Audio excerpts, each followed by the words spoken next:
Welcome, welcome, crew, guys, gals, ghouls, and otherworldly beings. Let's climb aboard the mothership, secure our tinfoil hats, buckle down tight, and hold on loosely as we soar over the rocky tops of the La Platas on a rocky mountain high. Get sucked into the vortex of the Four Corners and settle down snugly at mile marker 420 in colorful Colorado. I'm your ghostess, TessaTNT, and I am broadcasting from the Mile High Clubhouse tonight. It's an honor and a privilege to have you hanging out with me for story time. It should be a good evening. This book is like way longer than I could have imagined. And I got books just stacking up that I've checked out from the library, so I'm gonna have to renew those few times because those came from other libraries to our library, so might just break down and read them some other time, just so they can go back, because who knows, somebody else might want to check them out. But I hope you're having an awesome weekend, a lovely Sunday. If you want to listen in your free time, whether you're working it, or working out, you can find me under We Are Paradox Media on Spreaker.com and basically wherever else you listen to your broadcasts and podcasts, you should be able to find me there. Alright, so we are going to be getting back to our book. And this book is The Horror Megapack. It's got tons of authors in it. Let's see if I can pull this one up really quick. So, H.P. Lovecraft, Robert E. Howard, Fitzjames O'Brien, E. Hoffman Price, Daryl Schweitzer, Lafcadio Hearn, John Gregory Betancourt, William Hope Hodgson, M.R. James, Bram Stoker, Algernon Blackwood, Oliver Onions, Ahmed Abdullah, John D. Swain, Daryl Schweitzer, H.P. Lovecraft again, Henry Kuttner, Théophile Gautier, E. Hoffman Price, Seabury Quinn, William F. Nolan, Gertrude Atherton, Hugh B. Cave, and John Gregory Betancourt. That's a lot of stories and a lot of authors, I must say. Yeah, there's a lot of good books, especially since you can read stuff from offline now. You don't have to have the book right in front of you. It isn't the same, but it's really convenient.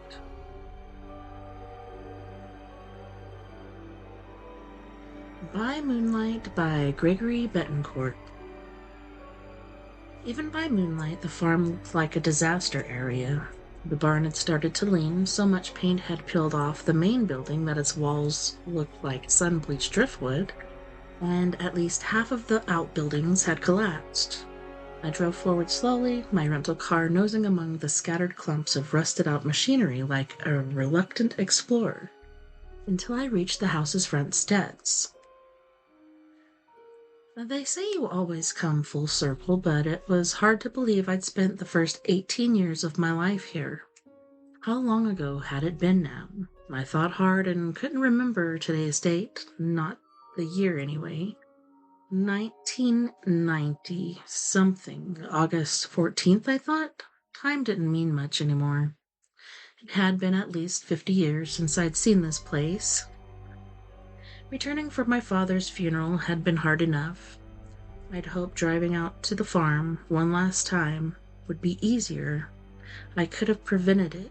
I could have made him one like me. He didn't need to die. But he would have wanted it this way, him with his unsmiling Christian ways. I had an uneasy feeling like I'd returned to the scene of some crime I'd committed, but of course that couldn't be true. I'd always been careful to cover my tracks. Nobody could ever follow me here. Was it guilt? I could have laughed. My kind didn't really feel guilt. Nevertheless, I had the vague feeling I'd betrayed someone, left some promise unfulfilled. Setting off the car's engine, I climbed out and paused, turning slowly, listening to the wind in the fields and the hum of insects. My darker senses took in the whole of the land around me, cataloging the living and the dead. A few gophers, a stray dog prowling the gully behind the house, birds drowsing safely in their nests, a snake languorously swallowing a mouse, and farther away at the next farm over, Old Man Jusp's place, but he'd be long gone by now. Young lovers sat on the front porch holding hands, kissing. I could feel the rising intensity of their passion. Abruptly, I called in my vision. Business first, I thought. I walked up the creaking old steps to the front door and pulled out the key. The lock clicked, the door opened easily, and a musty stale smell hit me in the face. I wrinkled my nose and stepped in. The carpets were dirty and worn through in places, the wallpaper was peeling, and the furniture looked broken and tattered. Even so, a lump rose in my throat. Less than I'd thought had changed in the years since I'd left. Home, I whispered. I'd been born in this house, lived my first 18 years here, and only escaped when I'd been drafted into war.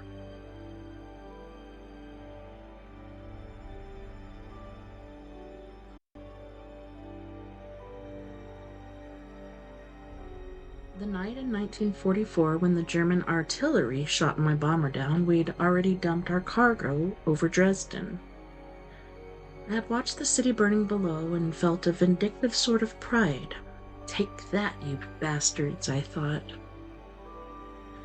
For all the suffering, for all the innocents you've killed or enslaved, for all the terror and fear and death you caused, take that. Suddenly the plane lurched, but it wasn't like hitting an air pocket. We fell to the side, my buddy Lou on top of me, both of us all knees and elbows as we tried to right ourselves, and when we couldn't, I realized it was because the plane had tilted. We lurched again, and suddenly wind screaming in, along with an oily black smoke that had made me gasp for breath.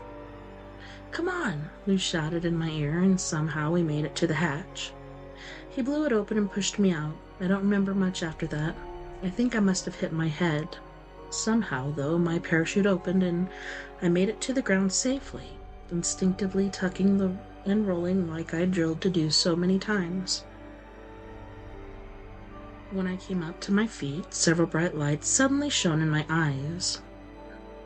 I raised a hand to shield my face, blinded, afraid, squinting. I made out half a dozen men in German uniforms with rifles leveled at my chest. I raised my hands. Their captain drew a large knife and stepped forward. I tensed, but he only cut the parachute away. He searched me and confiscated my pistol, knife, and survival kit. He tucked my cigarettes into his pocket and handed my wallet back after flipping through it once. I don't think the pictures of my mother and father interested him. "Naaman," he asked, pulling out a little black book. "Private Anderson Tucker," I said, and recited my serial number. He jotted it down, then put his book away. "You are a prisoner," he said in heavily accented English. "Come now." Turning, he led the way to a dirt road, where a dusty old truck waited. At his gesture, two of his men lowered the clapboard. I climbed in past two alert-looking guards. "No talk," said the captain who'd found me. Then his boots crunched on the ground, and he was gone. I leaned forward, straining to see my fellow prisoners. Had the Germans caught Lou? As best I could tell in the darkness, about half a dozen sullen men sat there with me. One of them moaned a little. I could smell blood and urine. "Hello?" I whispered. "Lou?" "Shh," the man next to me said softly in my ear. "Guards will give you a thrashing if they hear." He had a British accent. "We're all RAF," he added. "No other Yanks here, old boy." "Thanks," I whispered. "Smithers," he said softly, and we shook hands. "Tuck," I told him. He nodded, and that was the end of it. I sank back a little. Lou wasn't here. He might have gotten away. It was a small comfort.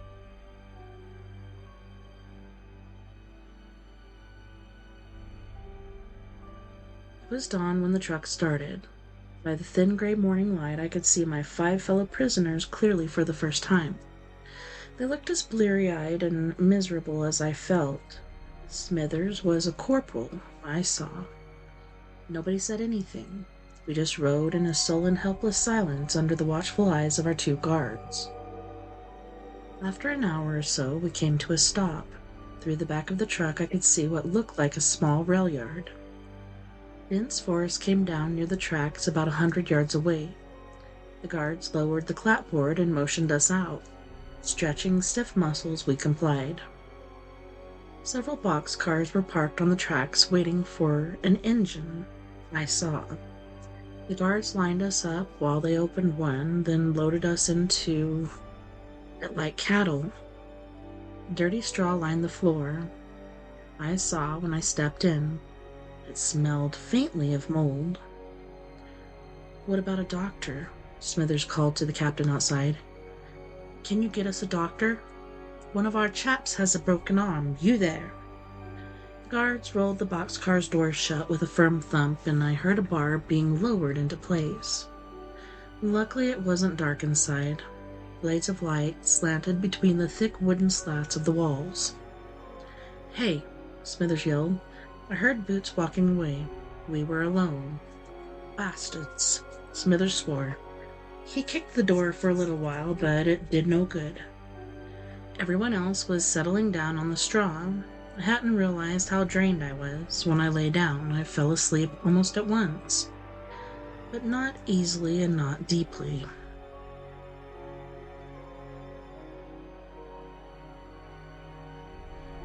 Twice that day the guards opened the door, once to serve a kind of lunch, a thin greasy stew and stale bread, and once to replace the latrine bucket in the corner.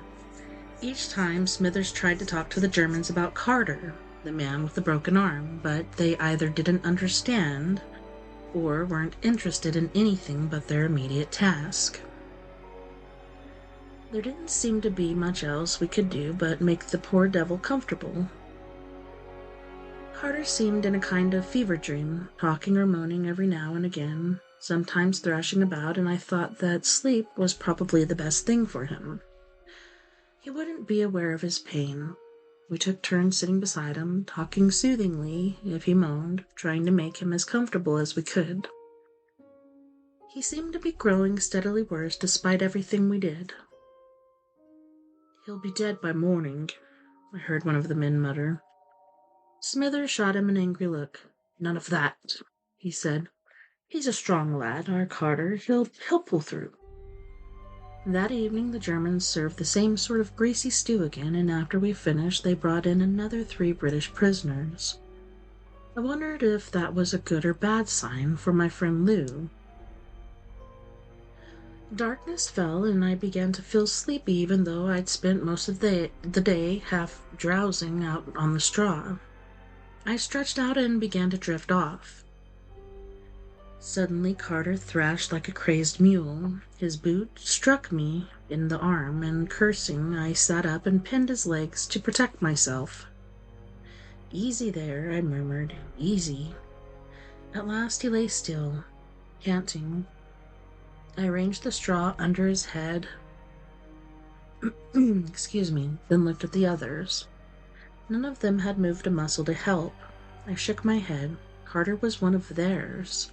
They should be the ones looking after him, I thought, not me. A few seconds later, Carter lay quietly again. Everyone else was snoring softly. Rising, I moved to the other end of the boxcar. He wouldn't wake me up again tonight, I thought. If he cried out, one of his mates could see to him. Then I heard the bar on the door lift, and rollers squealed as the door moved aside. A dark shape stood silhouetted in the opening. It moved forward, snuffling the air like a pig. At once it drifted to the injured man hunched over him, and soft lapping sound began. I had to be dreaming, I thought. I rubbed my eyes, but the door was still gaping, and the creature still crouched over Carter. Everything else still seemed to be asleep. I touched my sore arm. I would have been asleep too, I thought, if Carter hadn't kicked me. Moving as softly as I could, taking great care not to rustle the straw, I crept up on the stranger. At the time, I thought he must have heard me, but now I know he sensed my aliveness behind him. As I was just about to jump forward, he suddenly rose and whirled and gazed into my face from a madman's nightmare. He had eyes that glowed like a cat's, only red, and fangs like a snake's. Blood covered his face and hands as I watched a long, thin white tongue licked it from his lips and chin. Slowly he smiled.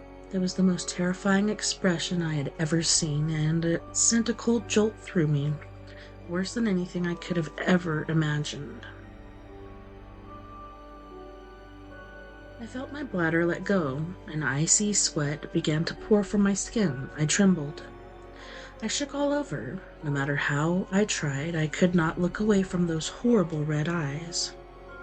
"So," it whispered, for I realized that it was not a man.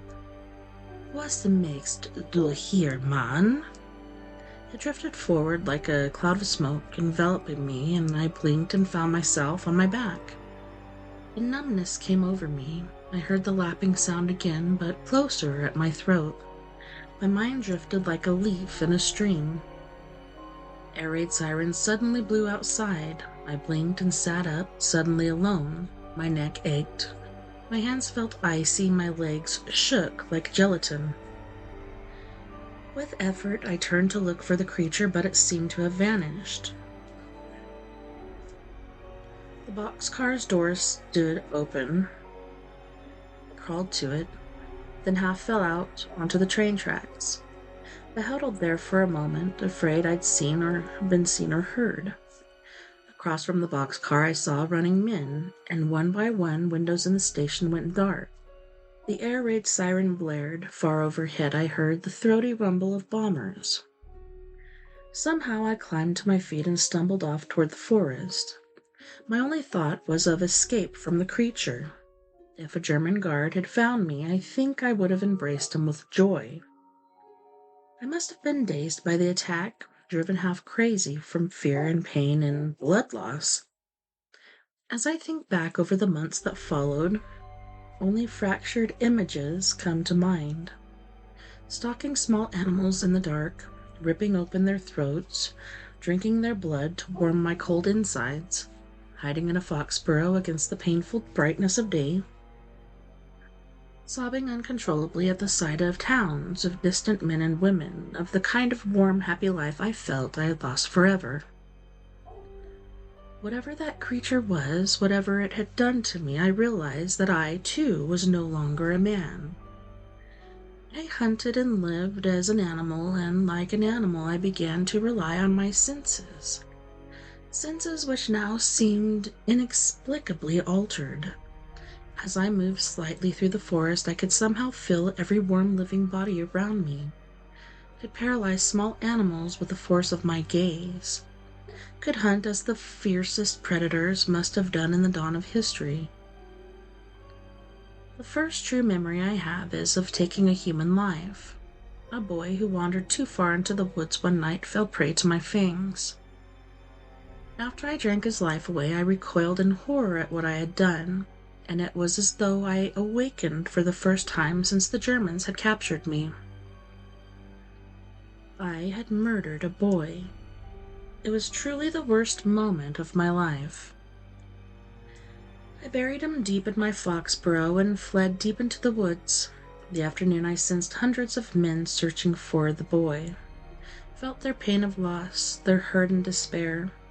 I longed to go to them, to tell them what I had done, to take my punishment like a man, but I could not summon the strength. They never found either of us. After that, I vowed not to give in to my base instincts.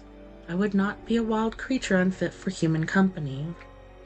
And so, very slowly, very painfully, with the death of that boy, I did gain a measure of control over myself. It was as though I had emerged from a dream, or perhaps from an infancy of sorts. I came aware of myself and saw what I had become, a dirty, naked, monstrous beast sucking the life from the living. I could not continue this way. Over the next few months I took greater care. After satisfying my hungers with the blood of beasts, I crept out of the forest and moved among the dwellings of men. Now that I tried, I discovered I could render whole households unconscious with the sheer force of my will. As they slept, I crept among them and took whatever I needed: soap, a razor, clean clothes, and their brightly colored paper money. The war must be over, I realized as I studied them in their beds. They had the soft, well-fed look of peace all about them. When I caught sight of my reflection in a mirror, I knew the truth. I had not wanted to admit it, but inside I had already guessed what I had become: a vampire. Not one like Bela Lugosi's Dracula in the movies, cringing at crosses in holy water, but a man transformed into a blood-driven animal. With all of a man's weaknesses and an animal's strengths, I could not turn myself into an animal. I was an animal. A nocturnal, blood-drinking animal with powers over the minds and bodies of others. So much for legends, I thought. Crosses, garlic, and running water wouldn't stop me. I suspected bullets might. Of course, there were moments of self-pity, times when I wondered why I had been spared death to continue this monstrous way of life. Why me? I silently cried. Why couldn't I have died in that boxcar so long ago? I had no answer. I had avoided the sun, but the next day I went out in it. As I suspected, I found it uncomfortable and far too bright, but my flesh did not burn. With dark glasses and a hat, I could move in the daytime if I chose. I stole glasses and a hat that evening, cleaned up, shaved with hair combed, and cut as best I could manage. I followed the road to Dresden. I ate frequently, trying to curb my instincts to hunt and kill, and found raw or rare, very rare meat could sustain me, though it never truly satisfied my vast appetite. I had by this time learned some German, and posing as an American tourist, I managed to make my way to West Berlin. My journey back to America was long and convoluted. By the time I reached New York City, by steamship, nearly 5 years had passed. I still hungered, but now I chose my victims carefully. They were criminals and cutthroats, murderers and racketeers, the scum of society. I stole everything I wanted from them. When the thirst became too great, I drank their blood, always careful to make it seem as though they had been murdered by rival gangsters. Once staging the scene of a grisly murder, I paused to wonder how many other such notorious crimes had actually been arranged by my kind. The St. Valentine's Day Massacre? The blood was a giveaway. The Donner Party? Possibly. The Mary Celeste? Rather likely. Any of 100 more could have been, and probably were, the result of vampire attacks. In vampire, I proclaimed myself. There could be no other answer for my condition. Much as legend, books, and films portrayed us as cold, unfeeling creatures of the grave, the reverse was true. I felt I needed and yearned and dreamed and hoped and prayed, and I craved companionship. The followers and acolytes I occasionally gathered to myself never proved satisfying. They wanted to be like me, to become vampires themselves, but I had no idea how I had become one myself. Fighting them didn't seem to do the trick. They remained the same frail, weak creatures they'd always been, and eventually I tried of them and abandoned their kind forever.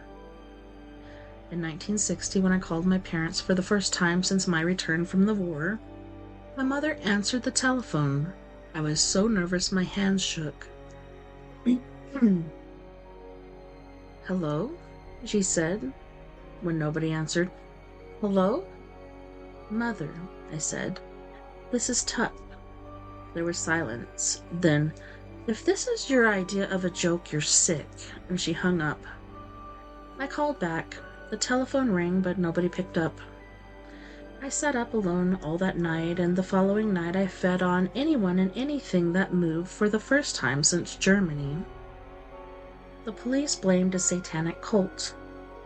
I could have laughed.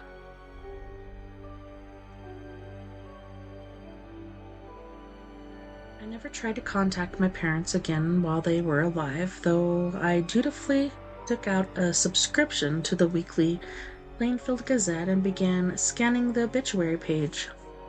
My mother died in 1979, and I came out to see her funeral, standing at the back of her casket lowered into the ground. Mother had always been active in the church. Nearly 100 people turned out to pay their last respects. It rained. Nobody paid any attention to a lone stranger in black who didn't speak and didn't attend the reception afterwards. And now, my father had no claim on the family house and lands. Officially, I was lost and presumed dead. I looked perhaps 30 or 35 today. Nobody would believe me if I came forward and claimed to be 60-year-old Tucker Anderson, heir to the estate. The farm would probably go to one of the Oak Hill relatives. As I wandered through the house, I realized I wouldn't miss it.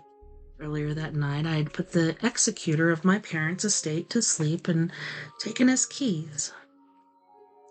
Alone, I'd driven out looking for something, though what, I couldn't quite say. Dishes were stacked 2 feet high in the kitchen sink, and the cheap Formica table had disappeared beneath yellowing newspapers. A scattering of old tools and the dried-out remains of a dozen TV dinners. I could see where rats or mice had been gnawing at the food and papers. My parents' bedroom was dirty and unkempt. The bedclothes hadn't been washed in months. Probably. There was a sickly sweet smell like infection in the air, so I opened the windows to try to get rid of it. Then I climbed up the narrow stairs to what had once been the attic, to where my room had been. It felt like I was approaching a gallows.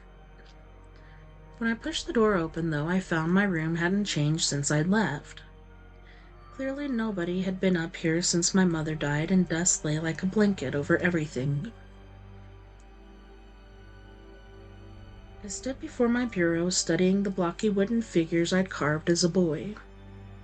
They were crude, not good at all, but they'd occupied my evening hours while listening to The Shadow and Jack Benny on the radio.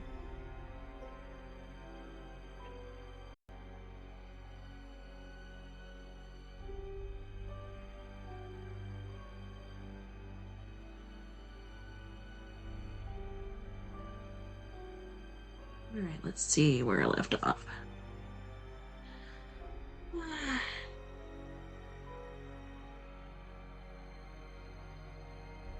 Let's start up here. As I was just about to leave, my gaze fell on a small shoebox peeking out from under a towel on the closet floor. I'd kept my childhood treasures there, I recalled with a sad little smile. How pathetic they must seem now. Nevertheless, I picked up the box, crossed to the bed, and spilled out the contents, half remembering I pawed through Indian arrowheads, bits of string, colored stones, a few mercury dimes and buffalo nickels, chipped marbles, and a half a dozen clippings from old magazines. One article from Farmer's World caught my eye, and when I unfolded it, I discovered an ad for a Regulado 155 tractor. The paper's edges felt feathery from being handled too much, and the crease where I'd folded and refolded it had almost cut it in half. I'd loved that tractor as a kid. I dreamed of buying Father one for his birthday. Finally, I sighed, scooped up my treasures back into their box, added the carvings from my bureau, and only paused to look one last time out the single small high window. As a kid, I'd always had to stand on a chair to see out. Now it was eye level.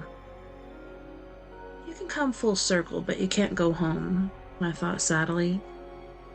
My mother had made that clear the one time I'd called.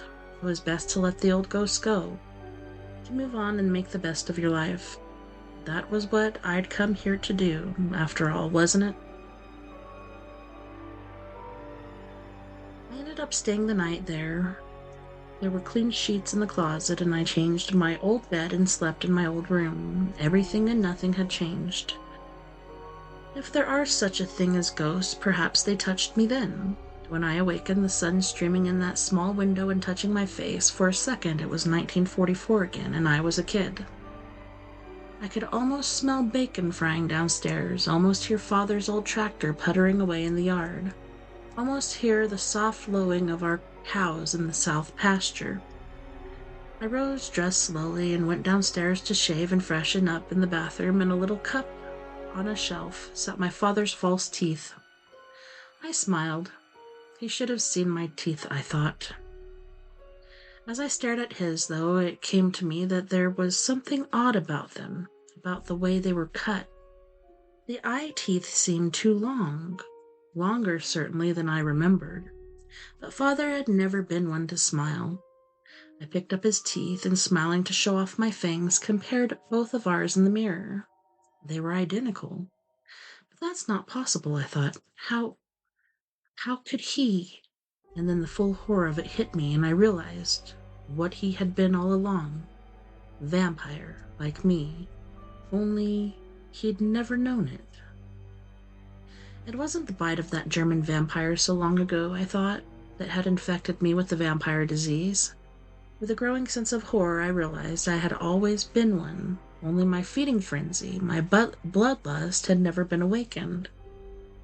If I'd stayed comfortably home on the family farm, I never would have known. I could have lived out my life, drowsing away the days like my parents. I might have married and had children of my own, and they too would never have awakened to their true heritage. I returned to the kitchen table and sank down in one of the faded old chairs. Opening my shoebox of treasures, I stared down at them. For the first time since Germany, I wept. I'd come home at last. I, vampire, son of a vampire, had come full circle.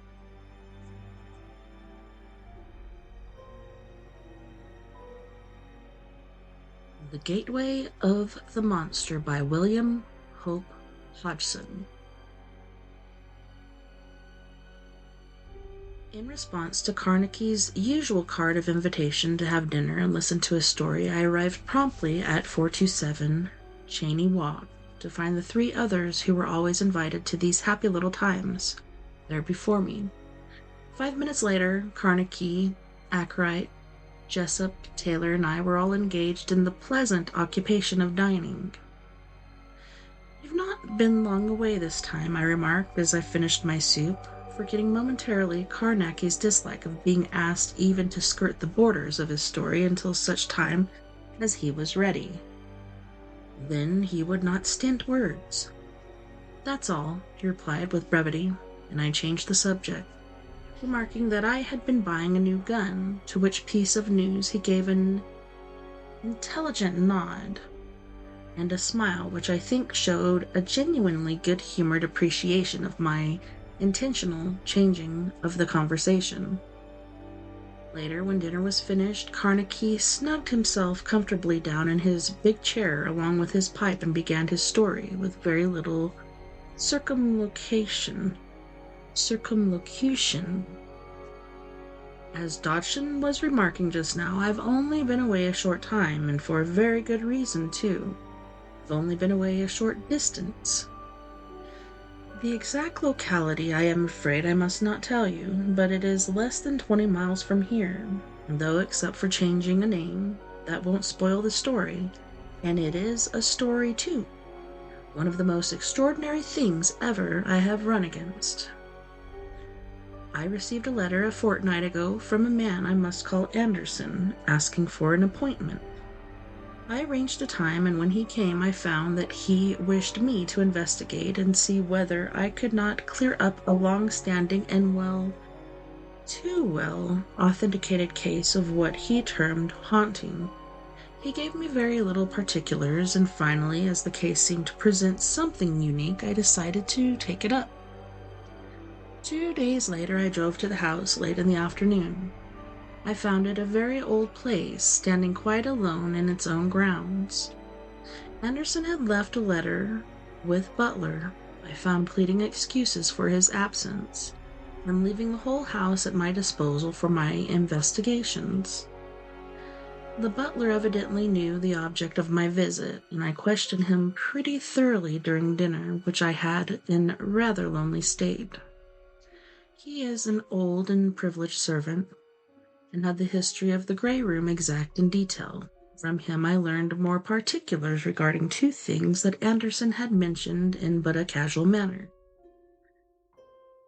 The first was that the door of the Grey Room would be heard in the dead of night to open, unlocked, and the key on the bunch in his pantry. Hold on now.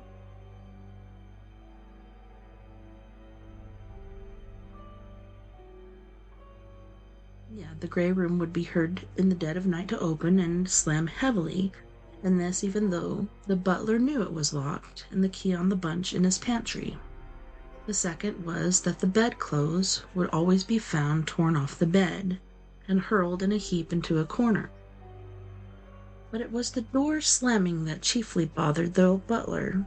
Many and many a time, he told me, had he lain awake and just got shivering with fright, listening, for sometimes the door would be slammed time after time, thud, thud, thud, so that sleep was impossible. From Anderson I knew already that the room had a history extending back over 150 years. 3 people had been strangled in it, an ancestor of his and his wife and child.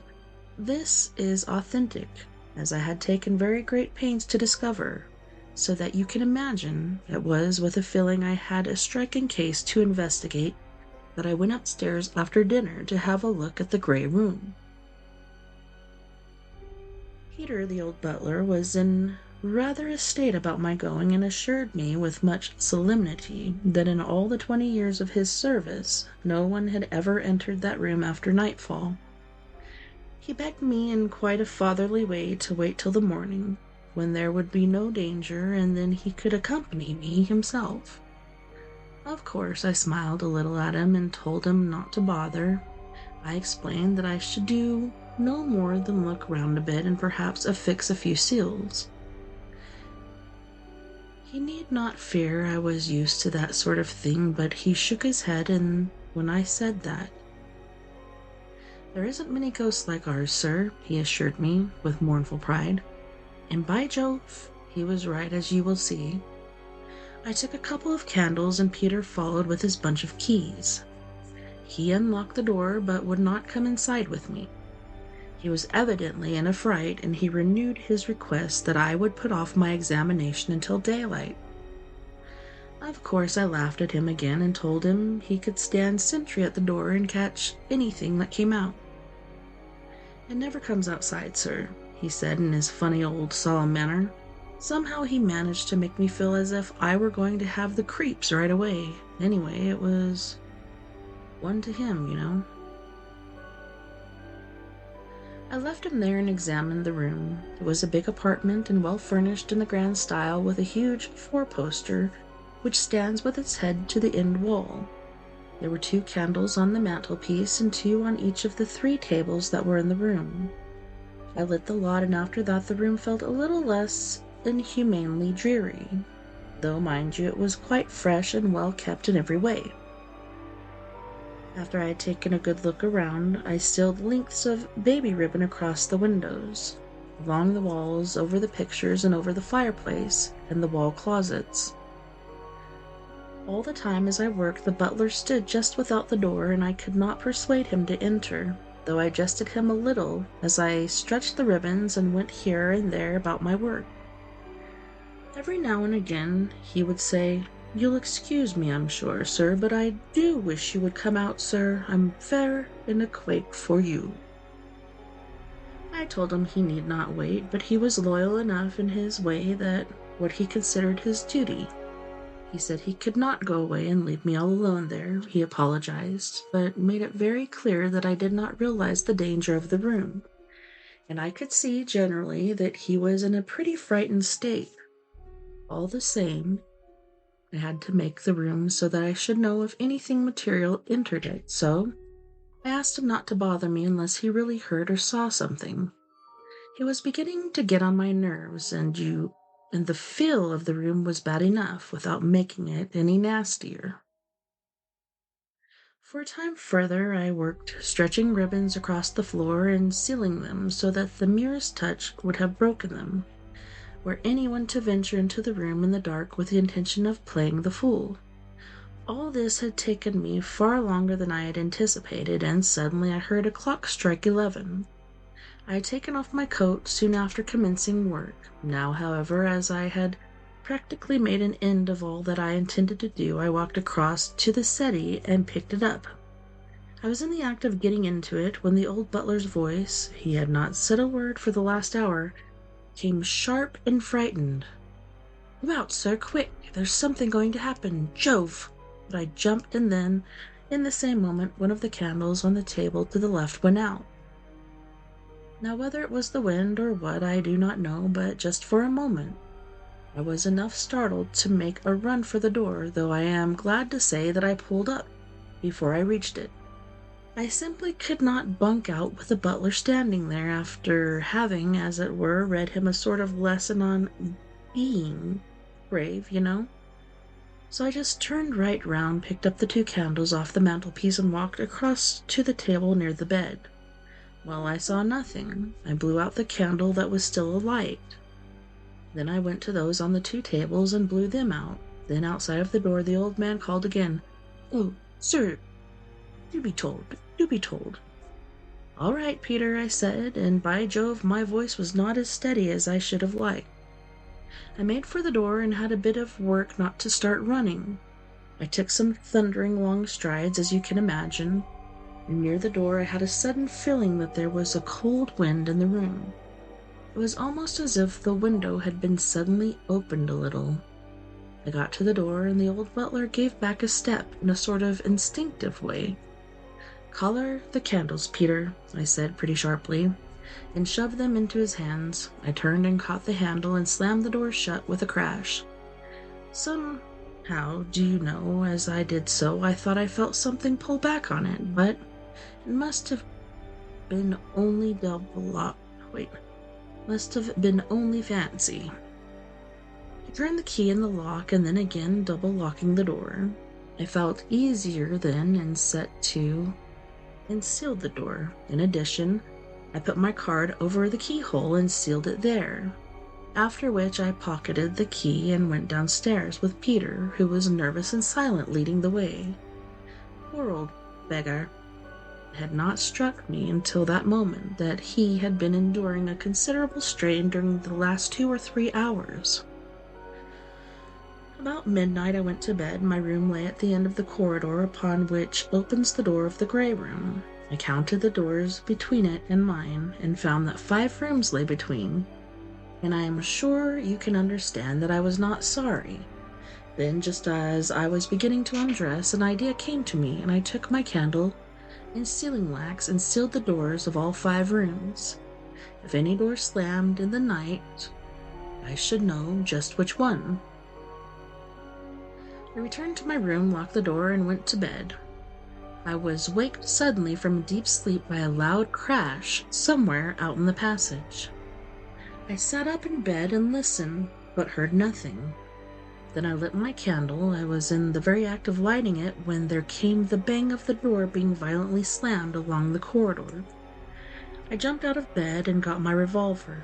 I unlocked the door and went out into the passage, holding my candle high and keeping the pistol ready. Then a queer thing happened. I could not go a step toward the grey room. You all know I am not really a cowardly chap. I've gone into too many cases connected with ghostly things to be accused of that. But I tell you, I funked it. Simply funked it, just like any blessed kid. There was something precious, unholy in the air that night. I ran back into my bedroom and shut and locked the door. Then I sat on the bed all night and listened to the dismal thudding of a door up the corridor. The sound seemed to echo through all the house. Daylight came at last, and I washed and dressed. The door had not slammed for about an hour, and I was getting back my nerve again. I felt ashamed of myself, though in some ways it was silly, for when you're meddling with that sort of thing, your nerve is bound to go sometimes. And you just have to sit quiet and call yourself a coward until daylight. Sometimes it is more than just cowardice. I believe at times it is something warning you and fighting for you. But all the same, I always feel mean and miserable after a time like that. When the day came properly, I opened my door and, keeping my revolver handy, went quietly along the passage. I had to pass the head of the stairs along the way, and who should I see coming up but the old butler, carrying a cup of coffee. He had merely tucked his nightshirt into his trousers, and he had an old pair of carpet slippers on. "Hello, Peter," I said, feeling suddenly cheerful, for I was as glad as any lost child to have a live human being close to me. "Where are you off to with the refreshments?" The old man gave a start and slopped some of the coffee. He stared up at me, and I could see that he looked white and done up. He came on up the stairs and held out the little tray to me. "I'm very thankful indeed, sir, to see you safe and well," he said. "I feared one time you might risk going into the grey room, sir. I've lain awake all night with the sound of the door, and when it came light I thought I'd make you a cup of coffee. I knew you would want to look at the seals, and somehow it seems safer if there's two, sir." "Peter," I said, "you are a brick. This is very thoughtful of you, and I drink the coffee." "Come along," I told him, and handed him back the tray. "I'm going to have a look at what the brutes have been up to. I simply hadn't pluck to in the night." "I'm very thankful, sir," he replied. "Flesh and blood can do nothing, sir, against devils, and that's what's in the grey room after dark." I examined the seals on all the doors as I went along and found them right. But when I got to the grey room, the seal was broken, though the card over the keyhole was untouched. I ripped it off and unlocked the door and went in. Rather cautiously, as you can imagine, but the whole room was empty of anything to frighten one, and there was heaps of light. I examined all my seals, and not a single one was disturbed. The old butler had followed me in, and suddenly he called out, "The bedclothes, sir."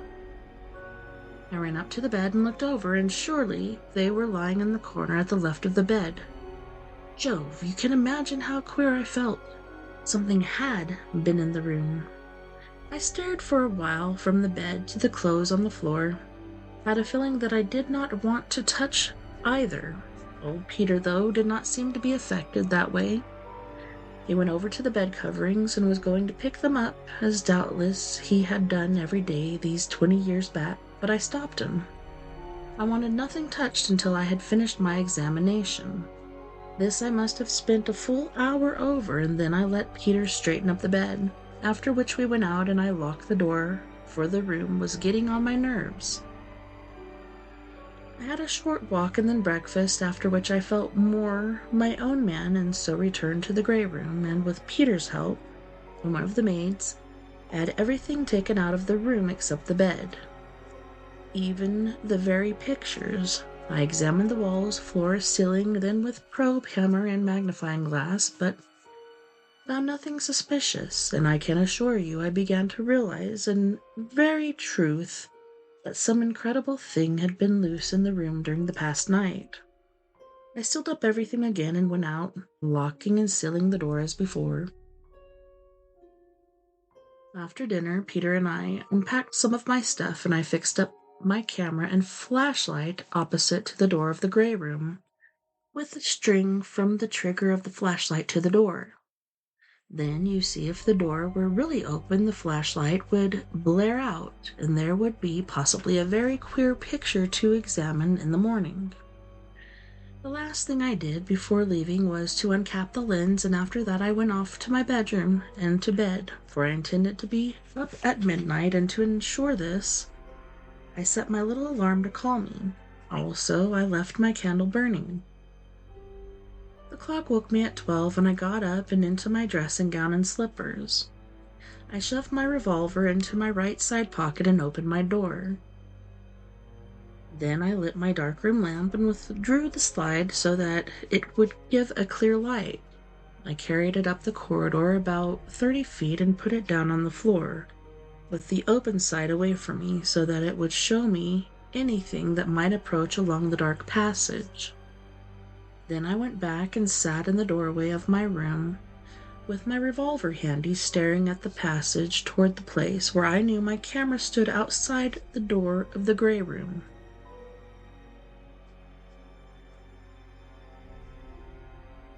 I should think I had watched for about an hour and a half when suddenly I heard a faint noise away up the corridor. I was immediately conscious of a queer prickling sensation about the back of my head. My hands began to sweat a little. The following instant, the whole end of the passage flicked into sight in the abrupt glare of the flashlight. There came the succeeding darkness, and I peered nervously up the corridor, listening tensely and trying to find what lay beyond the faint glow of my dark lamp, which now seemed ridiculously dim by contrast with the tremendous blaze of the flash power. And then, as I stooped forward, staring and listening, there came the crashing thud of the door of the gray room. The sound seemed to fill the whole of the large corridor and go echoing hollowly through the house. I tell you, I felt horrible, as if my bones were water. Simply beastly Jove. How I did stare and how I listened. And then it came again, thud, thud, thud, and then a silence that was almost worse than the noise of the door, for I kept fancying that some awful thing was stealing upon me along the corridor. And then suddenly my lamp was put out. I could not see a yard before me. I realized all at once that I was doing a very silly thing sitting there, and I jumped up.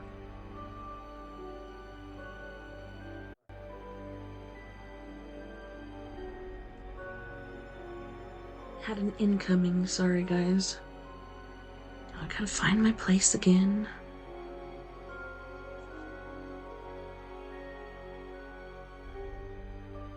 I was immediately conscious of a queer prickling sensation about the back of my head, and my hands began to sweat a little. The following instant, the whole end of the passage flicked into sight in the abrupt glare of the flashlight. There came the succeeding darkness, and I peered nervously up the corridor, listening tensely and trying to find what lay beyond the faint glow of my dark lamp, which now seemed ridiculously dim by the contrast of the tremendous blaze of the flash power. And then, as I stooped forward, staring and listening, there came the crashing thud of the door of the gray room. Sound seemed to fill the whole of the large corridor and go echoing hollowly through the house. I tell you, I felt horrible, as if my bones were water. Simply beastly Jove.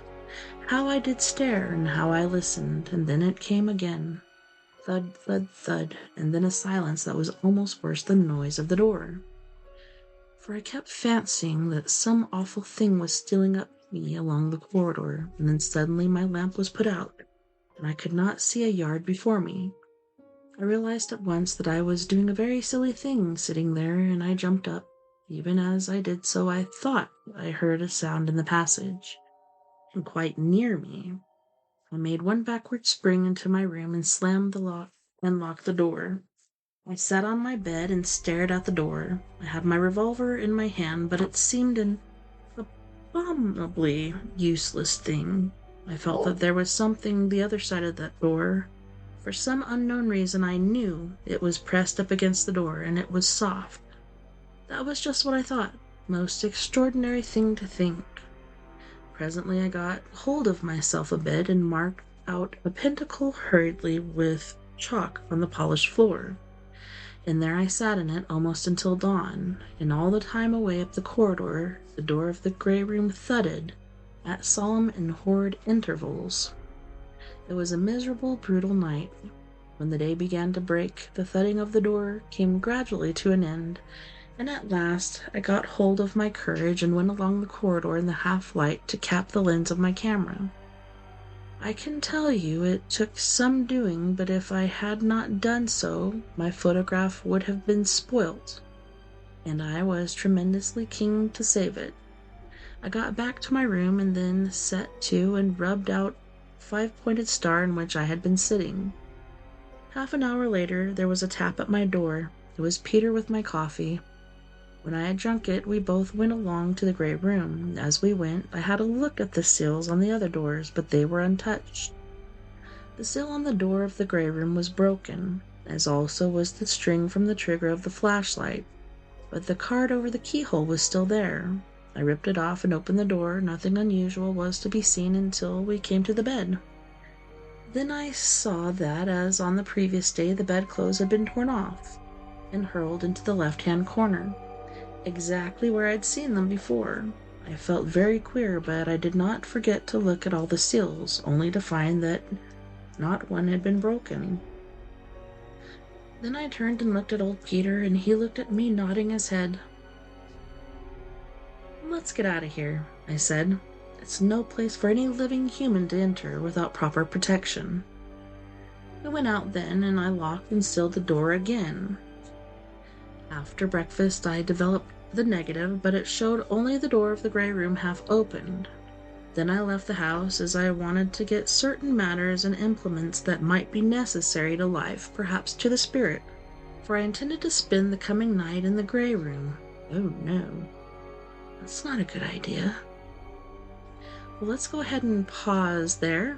Pause for the cause. We're gonna have Jeff Hilliard from the Los Angeles, California area with Finger Bang Your Day, Silicon Wave, Multitude, and Consensual Sex Fan. And you guys don't go anywhere. I'll be right back after this music break.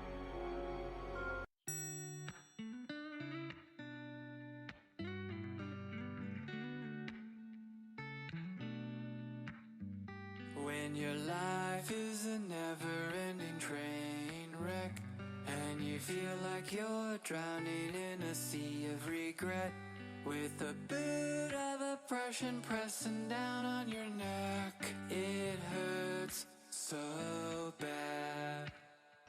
When your overwhelming hatred kills your heart's desire, and reality starts looking like a dumpster fire, you start bitching to me, but you're preaching to the choir. You don't need to be so mad, 'cause sometimes we hurt, sometimes we cry, sometimes we're sure there's no reason to try.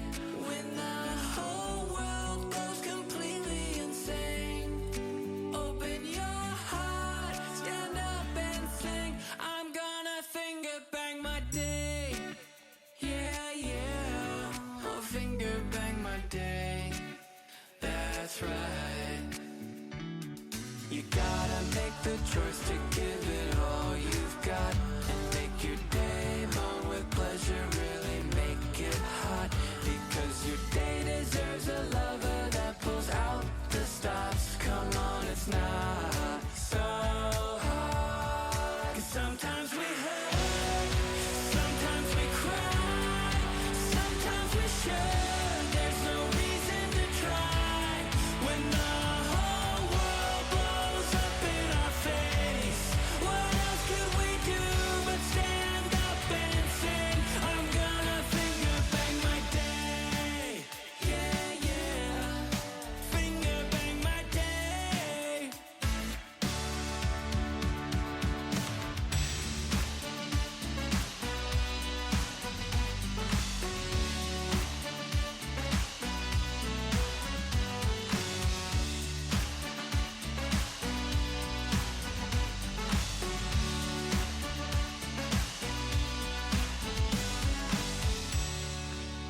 Hey, what are we really doing?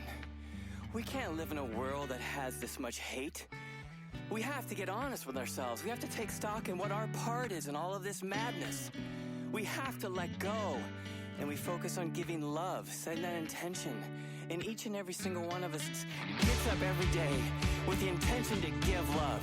And we do it. We go out there and we give love every single day. Each one of us gets out there and makes love to our day, giving our day a multiple orgasm. The whole world will be orgasmic for the rest of eternity. Sometimes we hurt, sometimes we cry, sometimes we're sure there's no reason to try. When the whole world is fucking insane.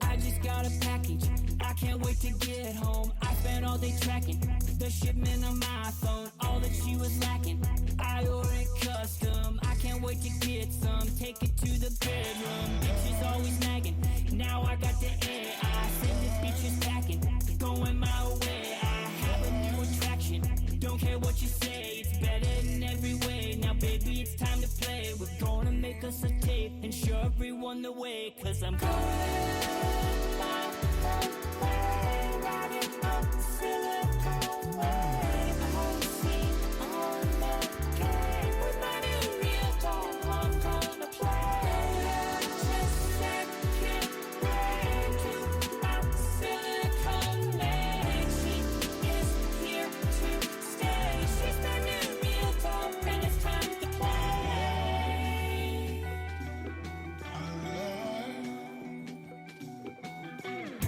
She don't need expensive date nights. Never talks back, I'm always right. Stuff it in her face with all my might. She don't even care, we don't ever fight.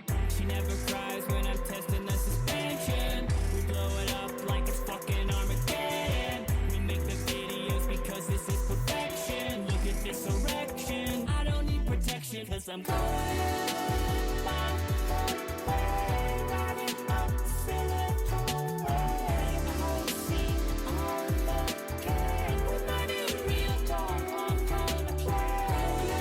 Just second way to my Silicon Way. She is here to stay. She's my new real dog, and it's time to play.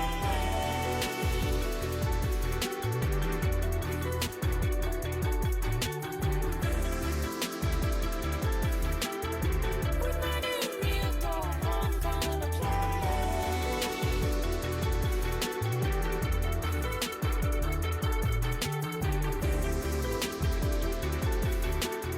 She's my new real dog, and it's time to play. The woman of my dreams. Voulez-vous coucher avec moi? Fais-moi l'amour. Je suis amoureux. Je pense toujours. Enchanté, Tu es charmant. ma chérie. Mon Tu es frère charmant. nasty. Tu Ils étaient le bonito. es chaud. Fais-moi It's like living on a super yacht, making love to a robot. It's like owning a football team, but having sex with a robot. It's like winning an Oscar and Emmy and Grammy when you're fucking a robot. It's like saving a family with a newborn from a fire, but you're fucking a robot. I'm going my own way, riding up the Silicon Way. I'm seen on the game with my new real dog. I'm gonna play. Just second way to my Silicon Way. She is here to stay. She's my new real dog, and it's time to play.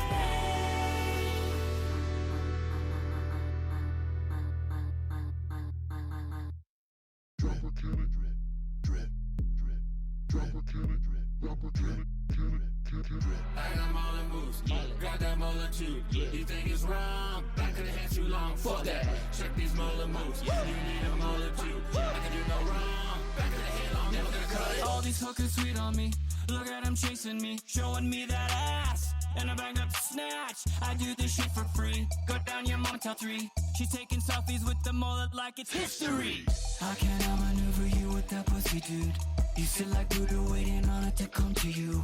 My lines are straight to the point. She shows me gratitude. So what's your latitude? Yes, it's just your attitude. Head with a alligator, double dually Lamborghini. All up in a silly little yellow polka dot bikini. I got molar moves, I got that molar too.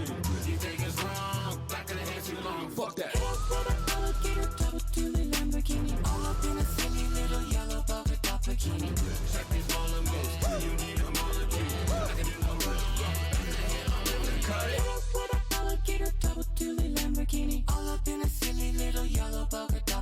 easy. You're like the butt of a butter knife cutting up panini. So climb back in your kangaroo pouch like a rolling genie. These moves are hot, these locks I got. This power cannot be disputed and it can't be bought. So you can find me in the studio with all these thoughts. You wanna buy my style, but you can't do what you're not, neighbor.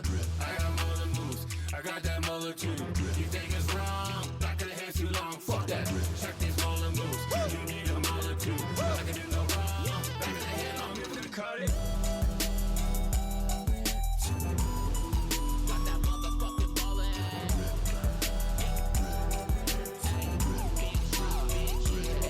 You wanna touch it? Yeah. Next time you come around here with your bitch ass, just remember how my molar makes your hose pussy drip, drip, drip. I got molar moves, I got that molar too. You think it's wrong, back of the head too long, fuck that. Check these molar moves, you need a molar too. I can do no wrong, back of the head long, never gonna cut it. I got molar moves, I got that molar too. You think it's wrong, back of the head too long, fuck that. Check these molar moves, you need a molar too. I can do no wrong, back of the head long, never gonna cut it.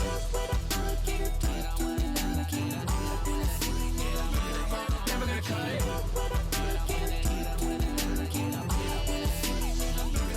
Never gonna cut it.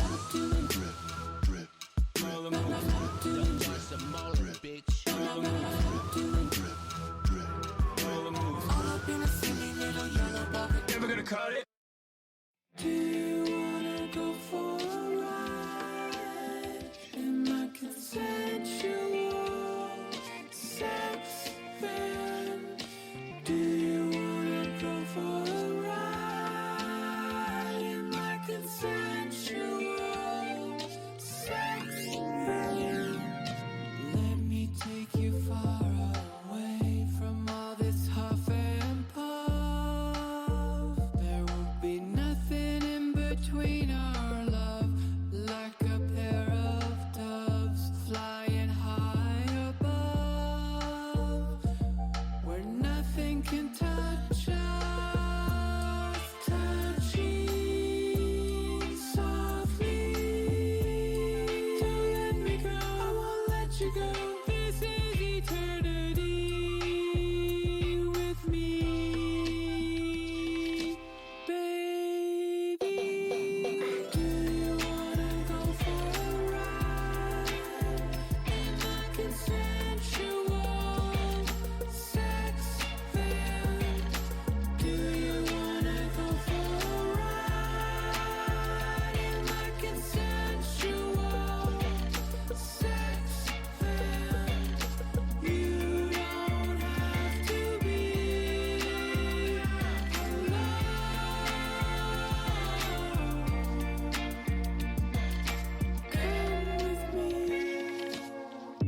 magic, healthy laughter, boundaries, space, unknowing mutual consent, passion, happily will be bearing our souls, naked by the sea.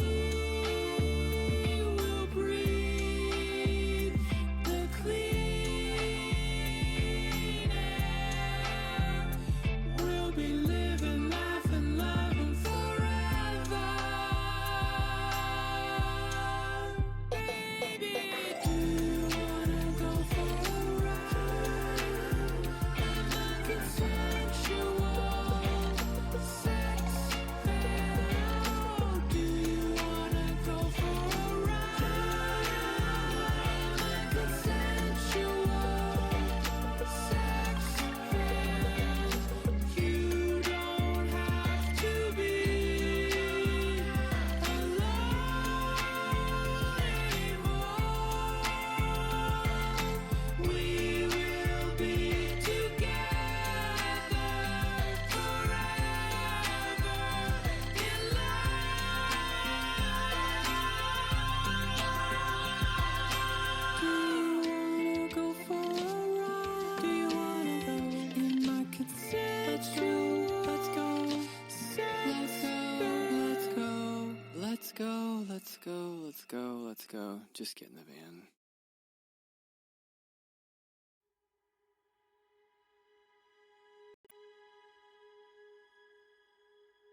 Welcome back, and thanks so much for hanging out tonight on We Are Paradox Media's Late Night in the Rockies. Tonight is story time with me, TessaTNT, and the book we have been reading is the horror Megapack. The story we're on is The Walking Dead by E. Hoffman Price.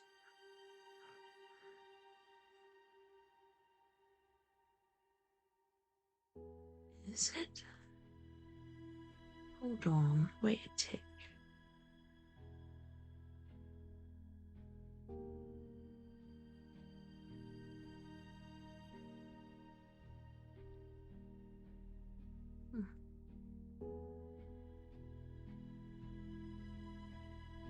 It could be. Here, let me see. What's this?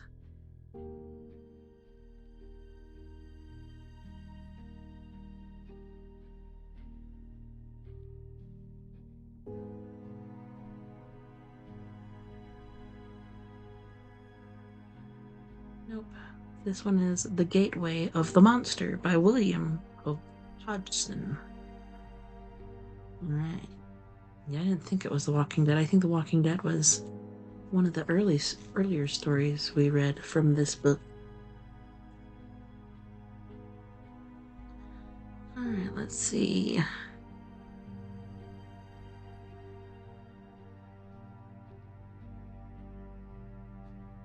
After breakfast, I developed the negative, but it showed only the door of the gray room half open. Then I left the house, as I wanted to get certain matters and implements that might be necessary to life, perhaps to the spirit, for I intended to spend the coming night in the gray room. I go back in a cab about 5:30 with my apparatus, and this Peter and I carried up to the gray room, where I piled it carefully in the center of the floor. When everything was in the room, including a cat which I had brought, I locked and sealed the door and went toward the bedroom, telling Peter I should not be down for dinner. He said, "Yes, sir," and went downstairs thinking that I was going to turn in, which was what I wanted him to believe, as I knew he would have worried both me and himself if he had known what I intended. But I merely got my camera and flashlight from my bedroom and hurried back to the gray room. I locked and sealed myself in and set to work, for I had a lot to do before it got dark. First, I cleared away all the ribbons across the floor. Then I carried the cat still fastened in its basket over toward the far wall and left it. I returned then to the center of the room and measured out the space 21 feet in diameter, which I swept with a broom of hyssop. About this I drew a circle of chalk, taking care never to step over the circle. Beyond this I smudged with a bunch of garlic a broad belt right around the chalk circle, and then this was complete. I took from among my stores in the center of a small jar of certain water. I broke away the parchment and withdrew the stopper. Then, dipping my left forefinger in the little jar, I went round the circle again, making upon the floor, just within the line of the chalk, the second sign of the Sama ritual, and joining each sign most carefully with the left-handed crescent. I can tell you I felt easier when this was done and the water circle complete.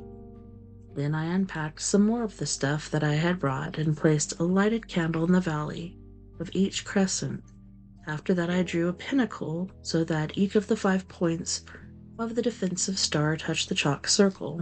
In the 5 points of the star I placed 5 portions of the bread, each wrapped in linen, and in the 5 veils, 5 open jars of the water I had used to make the water circle, and now I had my first protective barrier complete.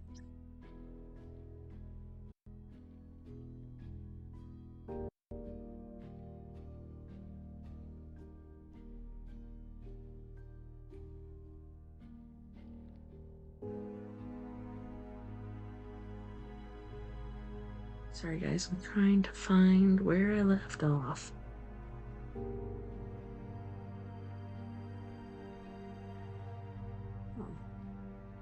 Alright, so let's see, where's the water circle thing?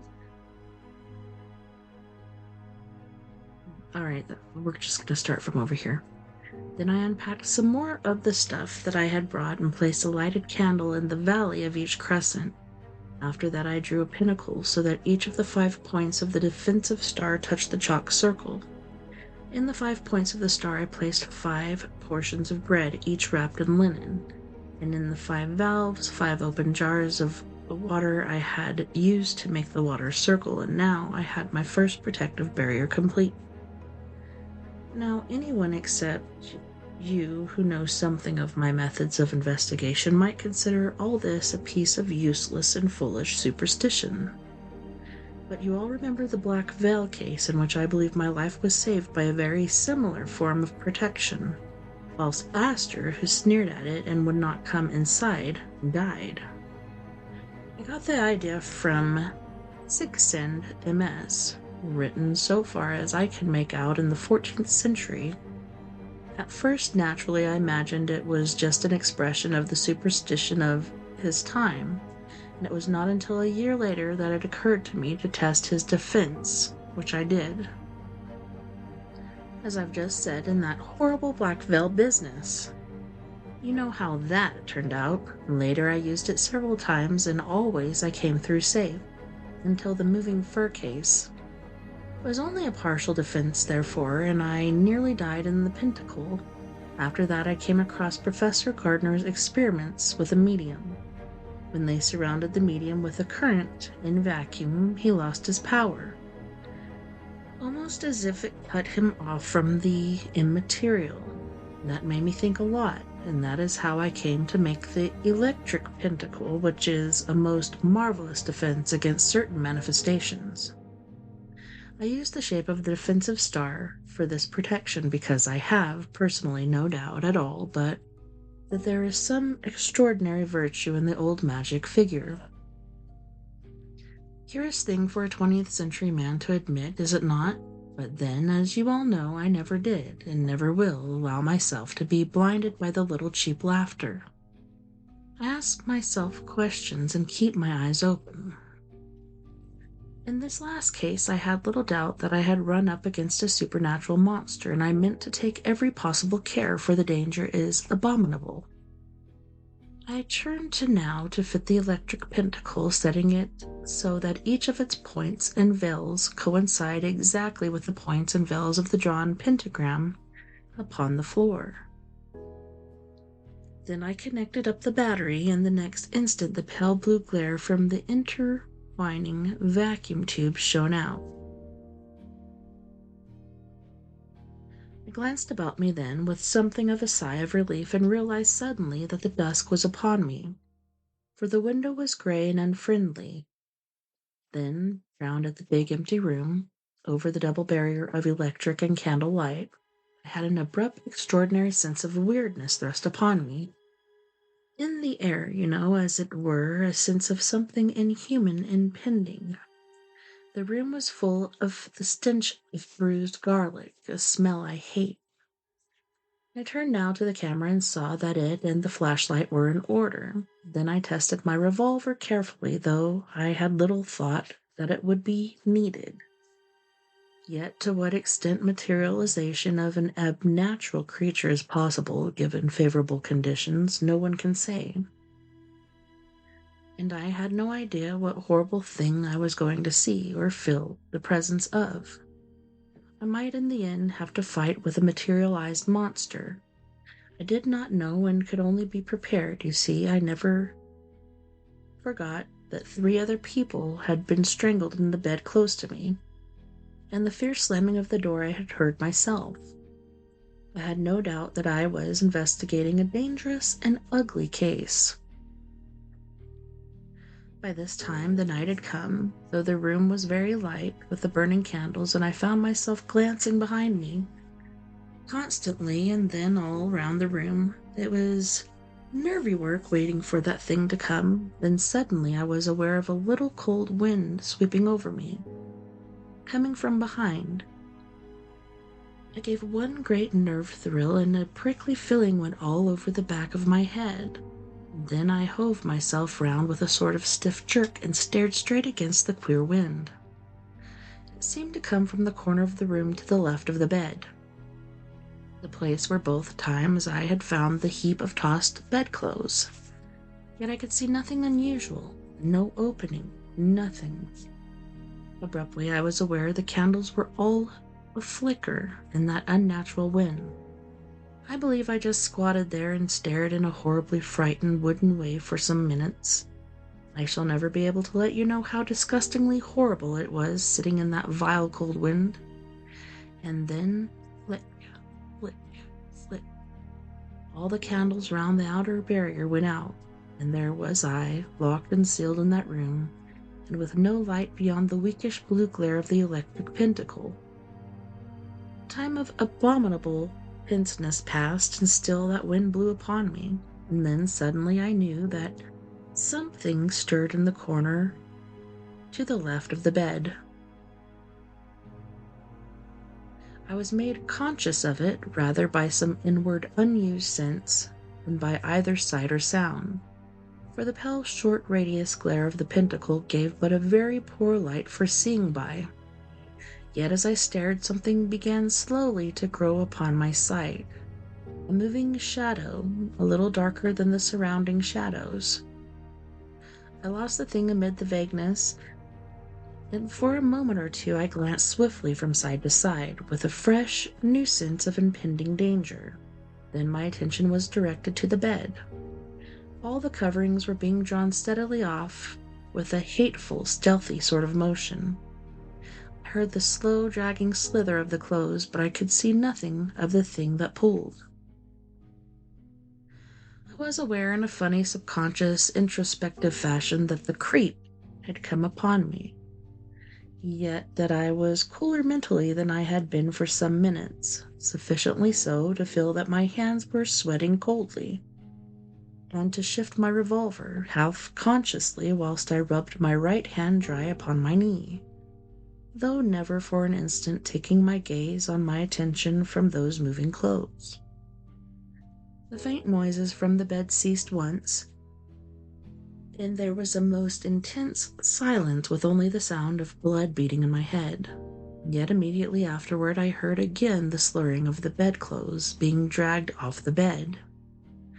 In the midst of my nervous tension I remembered the camera and reached round for it, but without looking away from the bed, and then, all in a moment, the whole of the bed coverings were tore off with extraordinary violence, and I heard the flump they made as they went whirling into the corner.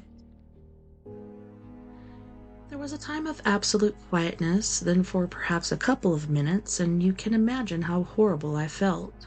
The bedclothes had been thrown with such savageness, and then again the brutal unalertness of the thing that had just been done before me. Abruptly, over by the door, I heard a faint noise, a sort of crickling sound, and then a pitter or two upon the floor. A great nervous thrill swept over me, seeming to run up my spine and over back of my head, for the sill that secured the door had just been broken. Something was there. I could not see the door, at least. I mean to say that it was impossible to say how much I actually saw and how much my imagination supplied. I made it out only as a continuation of the gray walls, and then it seemed to me that something dark and indistinct moved and wavered there among the shadows. Abruptly I was aware that the door was opening, and with an effort I reached again for my camera, but before I could aim it, the door was slammed with a terrific crash that filled the whole room with a sort of hollow thunder. I jumped like a frightened child. There seemed such a power behind the noise, as though a vast, wanton force were out. Can you understand? The door was not touched again, but directly afterward I heard the basket in which the cat lay creak. I tell you, I fairly pringled all along my back. I knew that I was going to learn definitely whether whatever was abroad was dangerous to life. From the cat there rose suddenly a hideous caterwaul that ceased abruptly, and then, too late, I snapped off the flashlight. In the great glare I saw that the basket had been overturned and the lid was wrenched open, with the cat lying half in and half out upon the floor. I I saw nothing else, but I was full of the knowledge that I was in the presence of some being or thing that had power to destroy. During the next 2 or 3 minutes, there was an odd, noticeable quietness in the room, and you must remember I was half blinded for the time because of the flashlight, so that the whole place seemed to be pitchy dark just beyond the shine of the pentacle. I tell you, it was most horrible. I just knelt there in the star and whirled around, trying to see whether anything was coming at me. My power of sight came gradually, and I got a little hold of myself, and abruptly I saw the thing I was looking for close to the water circle. It was big and indistinct and wavered curiously as though the shadow of a vast spider hung suspended in the air, just beyond the barrier. It passed swiftly round the circle and seemed to probe ever toward me, but only to draw back with extraordinary jerky movements, as might a living person if they touched the hot bar of a grate. Round and round it moved, and round I turned, then just opposite to me, to one of the valves in the pentacles, it seemed to pause, as though preliminary to a tremendous effort. It retired almost beyond the glow of the vacuum light, and then came straight toward me, appearing to gather form and solidity as it came. There seemed a vast, malign determination behind the movement that must succeed. I was on my knees, and I jerked back, falling onto my left hand and hip in a wild endeavor to get back from the advancing thing. With my right hand, I was grabbing madly for my revolver, which I had let slip. The brutal thing came with one great sweep straight over the garlic and the water circle, almost to the veil of the pentacle. I believe I yelled, then just as suddenly as it had swept over, it seemed to be hurled back by some mighty invisible force. It must have been some moments before I realized that I was safe, and then I got myself together in the middle of the pentacles, feeling horribly gone and shaken, and glancing round and round the barrier, but the thing had vanished. Yet I had learnt something, for I knew now that the grey room was haunted by a monstrous hand. Suddenly, as I crouched there, I saw what had so nearly given the monster an opening through the barrier. In my movements within the pentacle, I must have touched one of the jars of water, for just where the thing had made its attack, the jar that guarded the deep of the veil had been moved to one side, and this had left one of the 5 doorways unguarded. I put it back quickly and felt almost safe again, for I had found the cause and the defense was still good. And I began to hope again that I should see the morning come in, when I saw that thing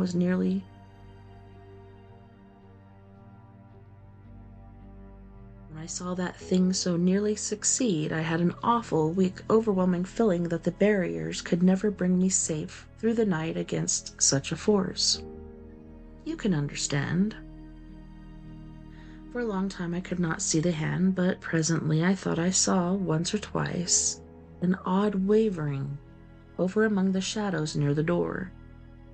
A little later, as though in a sudden fit of malignant rage, the dead body of the cat was picked up and beaten with dull, sickening blows against the solid floor. That made me feel rather queer. A minute afterward, the door was opened and slammed twice with tremendous force. The next instant, the thing made one swift, vicious dart at me from out of the shadows. Instinctively, I started sideways from it, and so plucked my hand from upon the electric pentacle, where, for a wickedly careless moment, I had placed it. The monster was hurled off from the neighborhood of the pentacles, though owing to my inconceivable foolishness, it had been enabled for a second time to pass the outer barriers. I can tell you I shook for a time with sheer funk. I moved right to the center of the pentacles again and knelt there, making myself as small and compact as possible. As I knelt, there came to me presently a vague wonder at the 2 accidents which had so nearly allowed the brute to get at me. Was I being influenced to unconscious, voluntary actions that endangered me? The thought took hold of me, and I watched my every movement. Abruptly, I stretched a tired leg and knocked over one of the jars of water.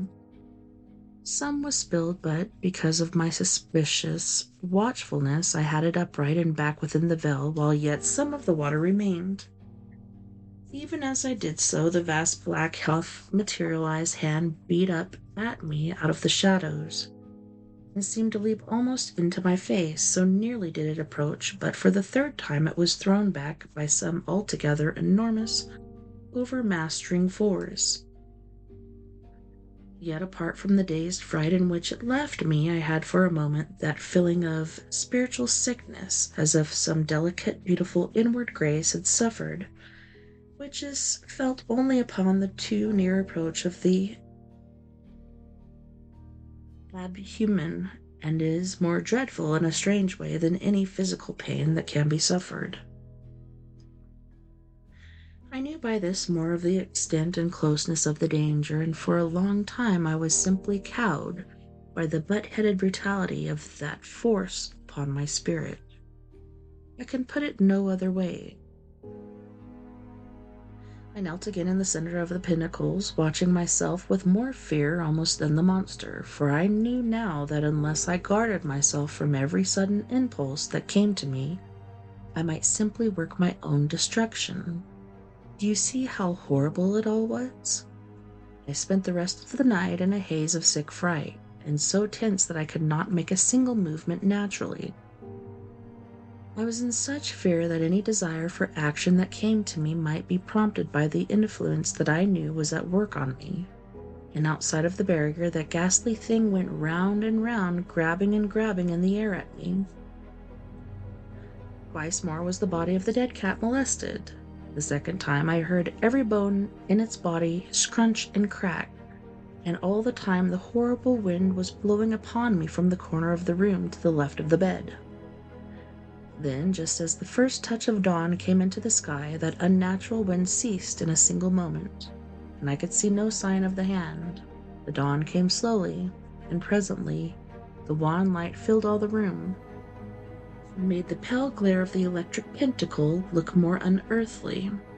Yet it was not until the day had fully come that I made my attempt to leave the barrier, for I did not know but that there was some method abroad in the sudden stopping of that wind to entice me from the pentacles. At last, when the dawn was strong and bright, I took one last look round and ran for the door. I got it unlocked in a nervous and clumsy fashion, then locked it hurriedly, and went to my bedroom, where I lay on the bed and tried to steady my nerves. Peter came presently with the coffee, and when I had drunk it, I told him I meant to have a sleep, as I had been up all night. He took the tray and went out quietly, and after I had locked my door, I turned in properly and at last got to sleep. I woke about midday, and after some lunch went up to the gray room. I switched off the current from the pentacle, which I had left on in my hurry. Also, I removed the body of the cat. You can understand I did not want anyone to see the poor brute. After that, I made a very careful search of the corner where the bedclothes had been thrown. I made several holes and probed and found nothing. Then it occurred to me to try with my instrument under the skirting. I did so and heard my wire ring on metal. I turned the hook end that way and fished for the thing. At the second go I got it. It was a small object, and I took it to the window. I found it to be a curious ring made of some graying material. The curious thing about it was that it was made in the form of pentagon. That is, the shape was the inside of the magic pentacle, but without the mounts, which form the points of the defensive star. It was free from all chasing or engraving. You will understand that I was excited when I tell you that I felt sure I held in my hand the famous luck ring of the Anderson family, which indeed was all things the one most intimately connected with the history of the haunting. This ring was handed on from father to son through generations and always in obedience to some ancient family tradition. Each son had to promise never to wear the ring, I might say, I may say, was brought home by one of the Crusaders under very peculiar circumstances. The story is too long to go into here. It appears that young Sir Hulbert, an ancestor of the Andersons, made a bet, in drink, that he would wear the ring that night. He did so, and in the morning his wife and child were found strangled in the bed in the very room in which I stood. Many people, it would seem, thought young Sir Hulbert was guilty of having done the thing in drunken anger, and he, in an attempt to prove his innocence, slept a second night in the room. He also was strangled. Since then, as you may imagine, no one has ever spent a night in the Grey Room. Until I did so. The ring had been lost so long that it had become almost a myth, and it was most extraordinary to stand there, with the actual thing in my hand, as you can understand. It was whilst I stood there looking at the ring that I got an idea, supposing that it were in a way a doorway. You see what I mean? A sort of gap in the world hedge. It was a queer idea, I know, and probably was not my own, but came to me from the outside. You see, the wind had come from the part of the room where the ring lay. I had thought a lot about it. Then the shape, the inside of a pentacle, it had no mounts, and without mounts, as the 6 and MS has it, the mounts, which are the 5 hills of safety. Safety. The lack is to give power to the diamond and surely to favor the evil thing. You see, the very shape of the ring is significant, and I determined to test it. I unmade the pinnacle, for it must be made afresh and around the one to be protected. Then I went out and locked the door, after which I left the house to get certain matters, for neither yarbs, nor fire, nor ware must be used a second time.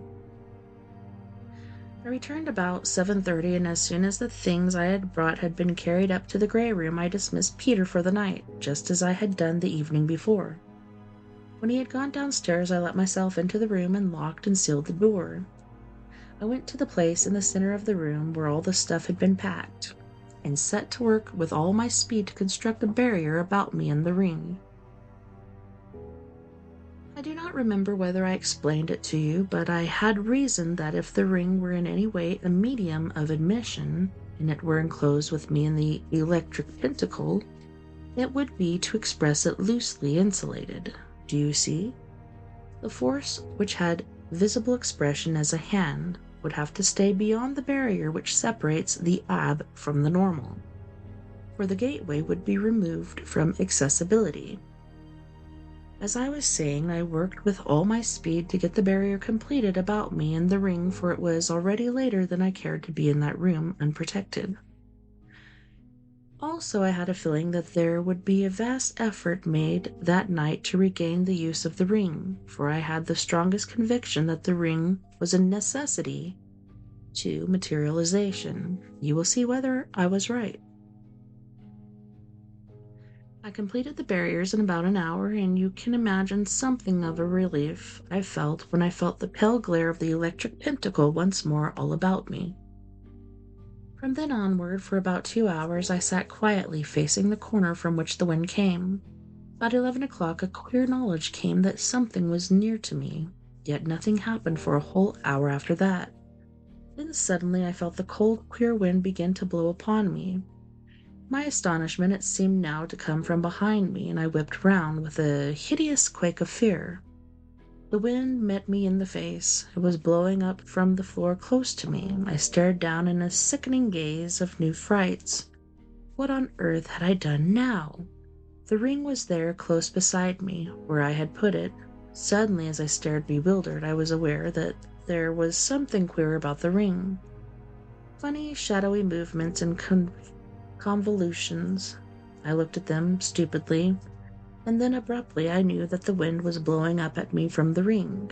A queer, indistinct smoke became visible to me, seeming to pour upward through the ring and mix with the moving shadows.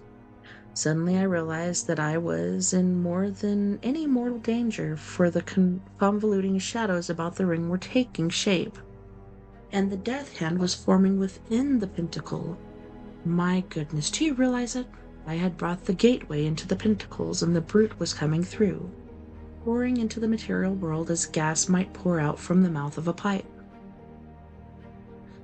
I should think that I knelt for a moment in a sort of stunned fright. Then, with a mad, awkward movement, I snatched the ring, intending to hurl it out of the pentacle. Yet it eluded me as though some invisible living thing jerked it hither and thither. At last I gripped it, yet in the same instant it was torn from my grasp with incredible and brutal force. A great black shadow covered it, and rose into the air and came at me. I saw that it was the hand, vast and nearly perfect in form. I gave one crazy yell and jumped over the pentacle and the ring of burning candles and ran despairingly for the door. I fumbled idiotically and ineffectually with the key, and all the time I stared with a fear that was like insanity toward the barriers. The hand was plunging toward me, yet even as it had been unable to pass into the pentacle when the ring was without, so now that the ring was within, it had no power to pass out. The monster was chained as surely as any beast would be were chains riveted upon it. Even then I got a flash of the knowledge, but I was too utterly shaken with fright to reason, and the instant I managed to get the key turned, I sprang into the passage and slammed the door with a crash. I locked it and got to my room somehow, for I was trembling so that I could hardly stand, as you can imagine. I locked myself in and managed to get the candle lit. Then I lay down on my bed and kept quiet for an hour or two, and so I got steadied. I got a little sleep later, but woke when Peter brought me coffee. When I had drunk it, I felt altogether better, and took the old man along with me whilst I had a look into the grey room. I opened the door and peeped in. Candles were still burning, playing against the daylight, and behind them was the pale, glowing star of the electric pentacle, and there in the middle was the ring, the gateway of the monster, lying demure and ordinary. Nothing in the room was touched, and I knew that the brute had never managed to cross the pentacles. Then I went out and locked the door.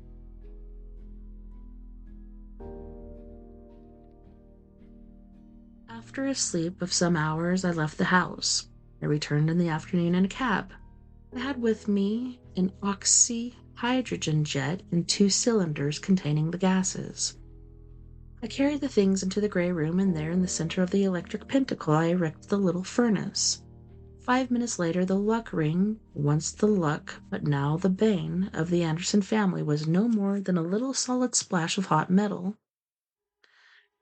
Carnegie felt in his pocket and pulled out something wrapped in tissue paper. He passed it to me. I opened it and found a small circle of grayish metal. Something like lead, only harder and rather brighter. "Well?" I asked at length, after examining it and handing it round to the others. "Did that stop the haunting?" Carnegie nodded. "Yes," he said. I slept 3 nights in the grey room before I left. Old Peter nearly fainted when he knew that I meant to, but by the 3rd night he seemed to realize that the house was just safe and ordinary. And I believe in his heart he hardly approved. Carnegie stood up and began to shake hands. "Out you go," he said genially, and presently we went, pondering, to our various homes.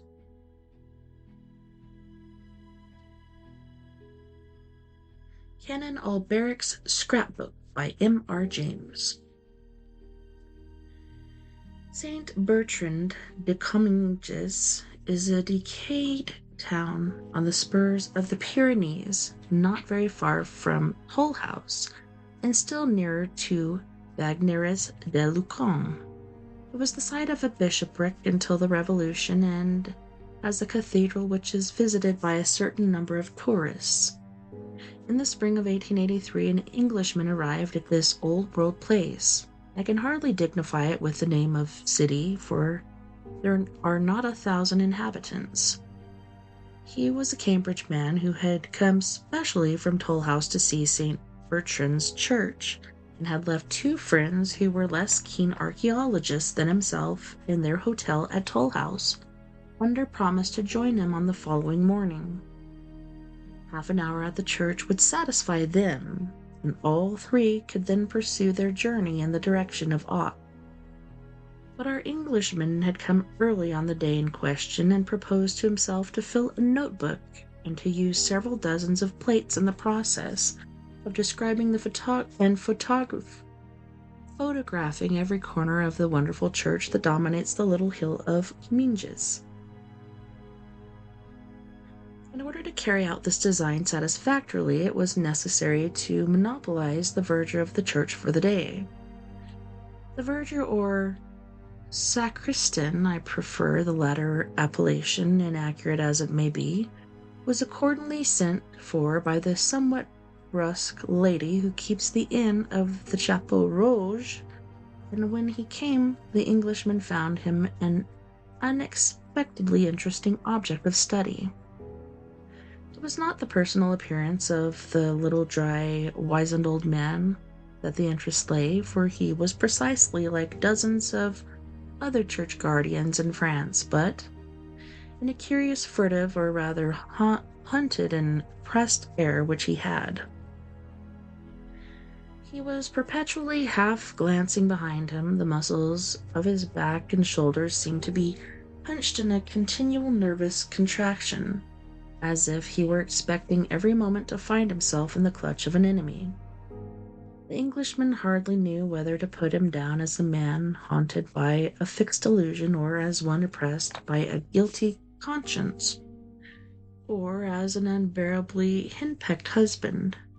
The probabilities, when reckoned upon, certainly pointed to the last idea, but still the impression conveyed was that of a more formidable persecutor, even then a termagant wife. However, the Englishman, let us call him Dinestone, was soon too deep in his notebook and too busy with his camera to give more than an occasional glance to the sacristan. Whenever he did look at him, he found him at no great distance, either huddling himself back against the wall or crouching in one of the gorgeous stalls.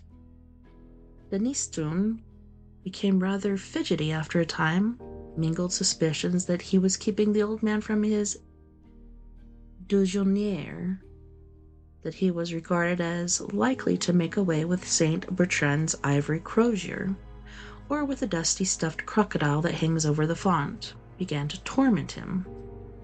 "Won't you go home?" he said at last. "I'm quite well able to finish my notes alone. You can lock me in if you like. I shall want at least 2 hours more here, and it must be cold for you, isn't it?"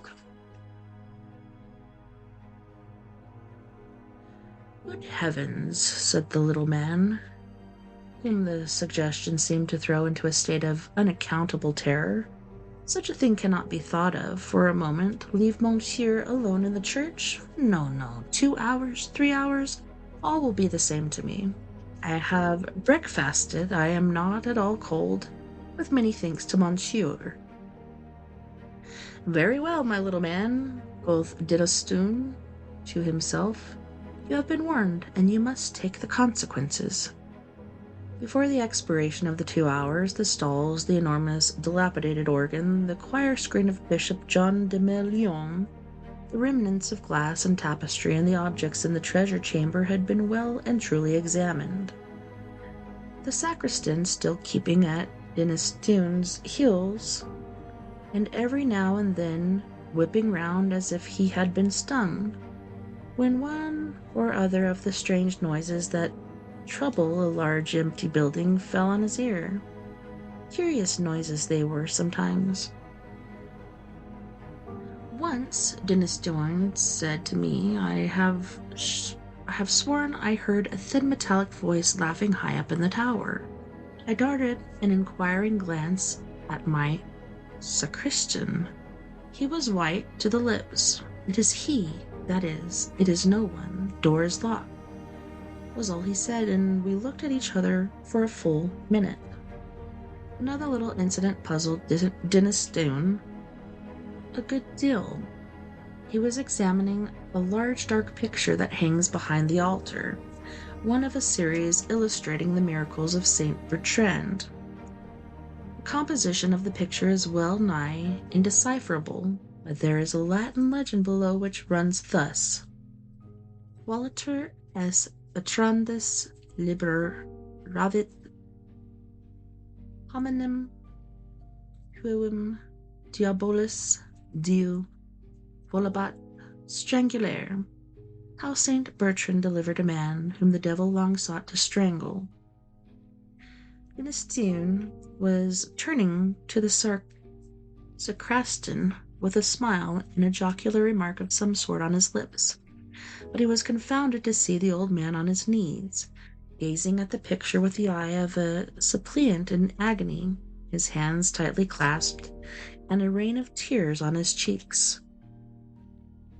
Ernestine naturally pretended to have noticed nothing. The question would not go away from him. Why should a daub of this kind affect anyone so strongly? He seemed to himself to be getting some sort of clue to the reason of the strange look that had been puzzling him all the day. The man must be a monomaniac, but what was his monomania? It was nearly 5 o'clock. The short day was drawing in, and the church began to fill with shadows, while the curious noises, the muffled footfalls, and distant talking voices that had been perceptible all day seemed, no doubt because of the fading light and the consequently quickened sense of hearing, to become more frequent than insistent. The sacristan began for the first time to show signs of hurry and impatience. He heaved a sigh of relief when camera and notebook were finally packed up and stowed away, and hurriedly beckoned Ernestine to the western door of the church, under the tower. It was time to ring the angelus of full pulls at the reluctant rope, and the great bell Bertrand high in the tower began to speak, and swung her voice up among the pines and down to the valleys, loud with mountain streams, calling the dwellers on those lonely hills to remember and repeat the salutation of the angel to her who he called blessed among women. With that, a profound quiet seemed to fall for the first time that day upon the little town, and Ernestine and the sacristan went out of the church. On the doorstep they fell into conversation. Monsieur seemed to interest himself in the old choir books in the sacristy. Undoubtedly, I was going to ask you if there were a library in the town. No, monsieur. Perhaps there used to be one belonging to the chapter, but it is now such a small place. Here came a strange pause of irresolution, as it seemed. Then, with a sort of plunge, he went on. But if monsieur is amateur des vieux livres, I have at home something that might interest him. It is not 100 yards.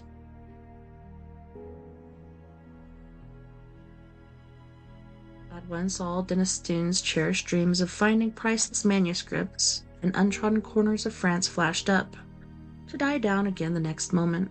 It was probably a stupid missile of Plantin's printing about 1580. Where was the likelihood that a place so near Hull House would not have been ransacked long ago by collectors? However, it would be foolish not to go.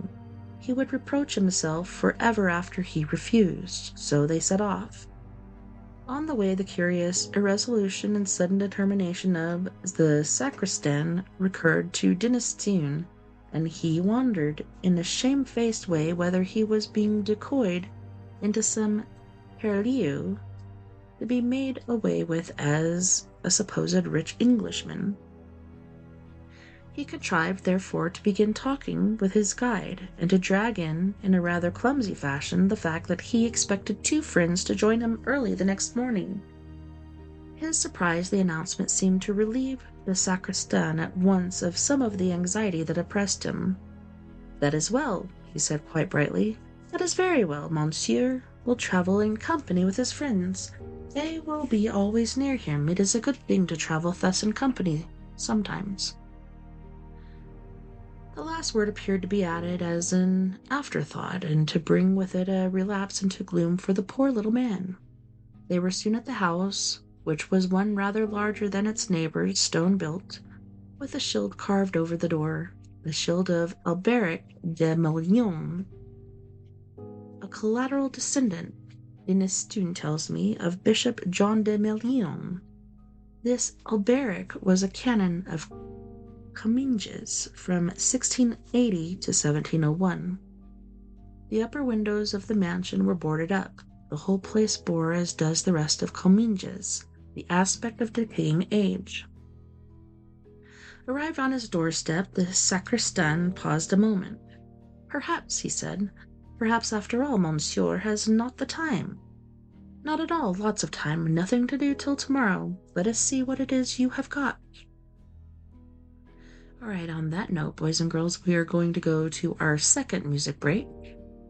On this break, we once again have Mr. Jeff Hilliard from the Los Angeles area of California with his 80s sort of ballad, Abandon, as well as Good Life featuring Geordie White. Then we have the lovely and talented Miss Mia Savage from the Phoenix, Arizona area with Your Skeleton and Not a Phase. Don't go anywhere. We'll be right back after this music break.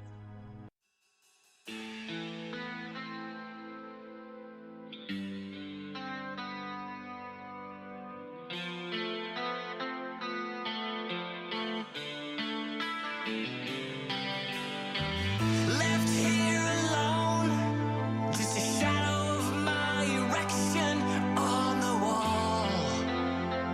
Why won't you answer my calls? I gave you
Moving like a steak knife. Dancing in the moonlight. I wanna be inside of you. We got plenty to do till the 1:45. And I know you wanna ride my Cadillac. Don't give me no flack, I'll put you flat on your back. Moving like a steak knife. That's right. This is the good life.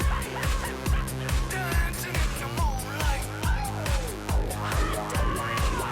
I'm a sexual phenomenon, and you know I'm a sexual phenomenon, and I know I'm a sexual phenomenon. We all know I'm a sexual phenomenon. Get money, get high. Don't care if I live or die. Get money, get high. Don't care if I live or die. Welcome to Classic World, the Army Oswald. Dance around these monkey sets, jumping around in the ocean like you. I'm really cool because I have a train in the truck. Your God's not gonna save you. They're hiding behind the moon, watching your every move. This is the good life.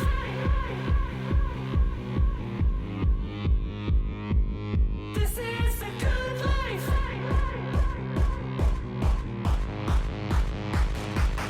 This is the good life.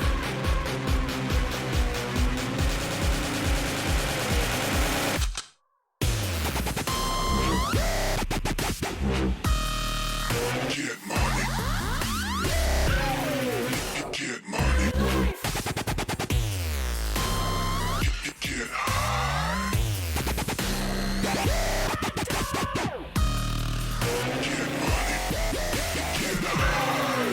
Get money. Get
Welcome back, and thanks so much for hanging out with me tonight on We Are Paradox Media's Late Night in the Rockies. We've been doing story time with me, TessaTNT, and we have been reading the horror Megapack.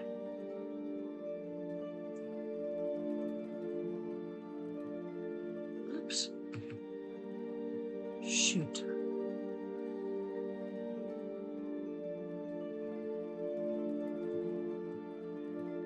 The story we are now reading is Canon Albert's Scrapbook.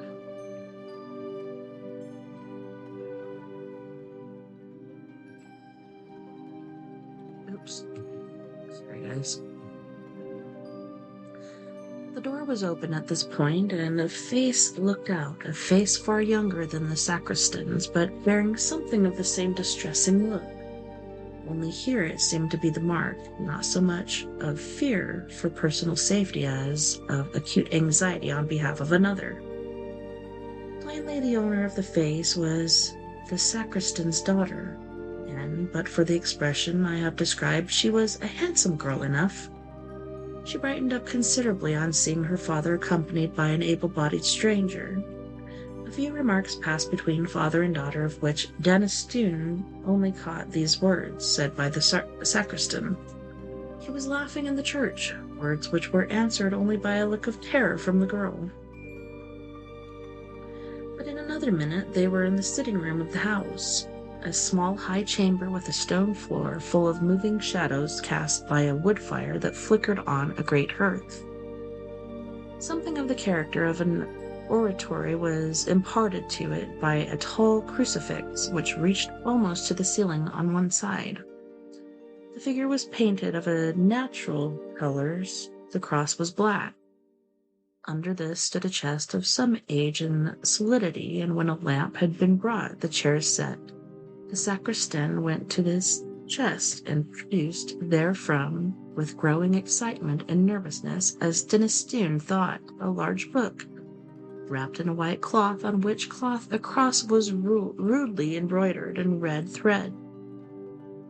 Even before the wrapping had been removed, Denistune began to be interested by the size and shape of the volume.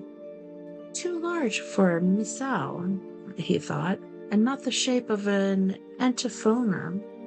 Perhaps it may be something good after all. The next moment the book was open, and Denistune felt that he had at last lit upon something better than good. Before him lay a large folio bound, perhaps late in the 17th century, with the arms of Canon Alberic de Melion stamped in gold on the sides. There may have been 150 leaves of paper in the book, and on almost every one of them was fastened a leaf from an illuminated manuscript. Such a collection Denistune had hardly dreamed of in his wildest moments. Here were 10 leaves from a copy of Genesis, illustrated with pictures which could not be later than AD 700. Further on was a complete set of pictures from a Psalter of English execution of the very finest kind that the 13th century could produce. And perhaps best of all, there were 20 leaves of uncial writing in Latin, which was a few words seen here and there told him at once must belong to some very early unknown patristic treatise. Could it possibly be a fragment of the copy of Papias on the words of our Lord, which was known to have existed as late as the 12th century of Nimes? When, in any case, his mind was made up, that book must return to Cambridge with him, even if he had to draw the whole of his balance from the bank and stay at St. Bertrand till the money came. He glanced up at the sacristan to see if his face yielded any hint that the book was for sale. The sacristan was pale and his lips were working. "If monsieur will turn on to the end," he said. So monsieur turned on, meeting new treasures at every rise of a leaf. And at the end of the book he came upon 2 sheets of paper, of much more recent date than anything he had seen yet, which puzzled him considerably. They must be contemporary, he decided, with the unprincipled Canon Alberic, who had doubtless plundered the chapter library of St. Bertrand to form his priceless scrapbook. On the first of the paper sheets was a plan, carefully drawn and instantly recognizable by a person who knew the ground, of the south aisle and cloisters of St. Bertrand's. There were curious signs looking like planetary symbols and a few Hebrew words in the corners, and in the northwest angle of the cloister was a cross drawn in gold paint. Below the plan were some lines of writing in Latin which ran thus: Responsa 12 miles, December 1694. Interrogatum est in veniam. Responsum est in vinis fiam divis, fis vivim in vendindas vivis, moriarn in electo meo, ita. Answers of the 12th of December, 1694. It was asked, "Shall I find it?" Answer, "Thou shalt." "Shall I become rich?" "Thou wilt." "Shall I live an object of envy?" "Thou wilt." "Shall I die in my bed?" "Thou wilt."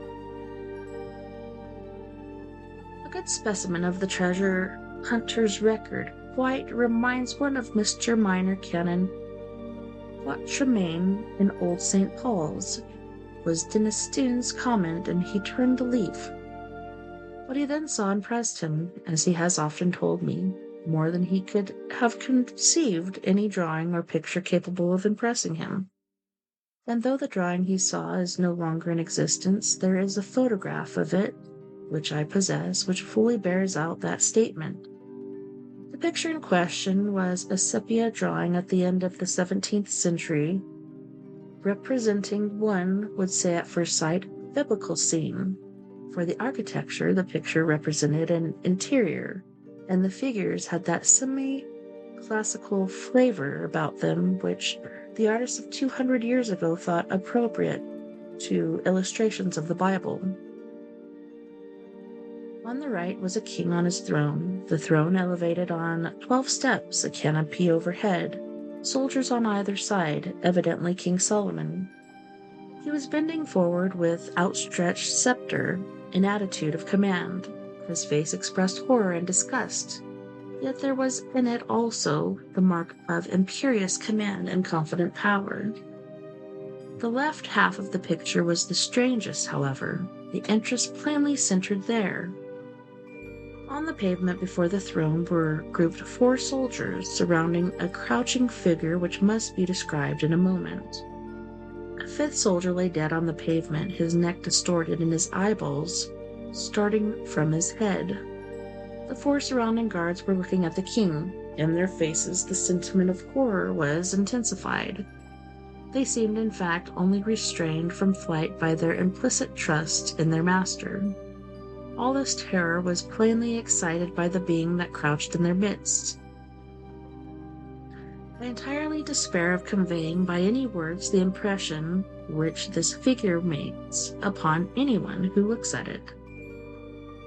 I recollect once showing the photograph of the drawing to a lecturer on morphology.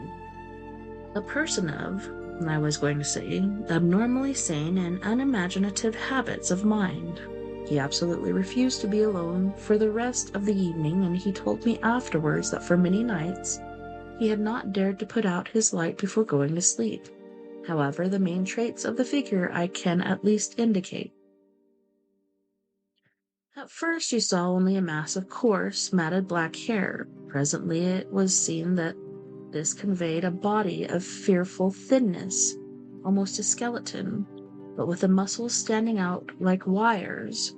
The hands were of a dusky pallor, covered, like the body, with long, coarse hairs, and hideously taloned. The eyes, touched in with a burning yellow, had intensely black pupils and were fixed upon the throned king with a look of beast-like hate. Imagine one of the awful bird-catching spiders of South America translated into human form, and endowed with intelligence just less than human, and you will have some faint conception of the terror inspired by the appalling effigy. One remark is universally made by those who I have shown the picture. It was drawn from the life. As soon as the first shock of his irresistible fright had subsided, Denistune stole a look at his hosts. The sacristan's hands were pressed upon his eyes. His daughter, looking up at the cross on the wall, was telling her beads feverishly. At last the question was asked, "Is this book for sale?" There was the same hesitation, the same plunge of determination that he had noticed before, and then came the welcome answer. "If monsieur pleases. How much do you ask for it?"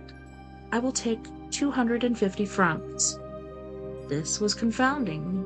Even a collector's conscience is sometimes stirred, and Denistune's conscience was tenderer than a collector's. "My good man," he said again and again, "your book is worth far more than 250 francs, I assure you, far more." But the answer did not vary. "I will take 250 francs, not more." There was really no possibility of refusing such a chance. The money was paid, the receipt signed, a glass of wine drunk over the transaction, and then the sacristan seemed to become a new man. He stood upright. He ceased to throw those suspicious glances behind him. He actually laughed, or tried to laugh. Denistune rose to go. "I shall have the honor of accompanying monsieur to his hotel," said the sacristan. "Oh, no thanks. It isn't 100 yards. I know the way perfectly, and there is a moon. The offer was pressed 3 or 4 times and refused as often. Then Monsieur will summon me if he finds occasion. He will keep the middle of the road. The sides are so rough. Certainly, certainly, said Denistune, who was impatient to examine his prize by himself, and he stepped out into the passage with his book under his arm. Here he was met by the daughter. She, it appeared, was anxious to do a little business on her own account, perhaps like Gehazi, to take somewhat from the foreigner whom her father had spared.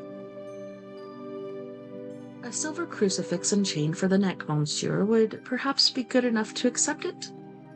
Well, really, Denistune hadn't much use for these things. What did mademoiselle want for it?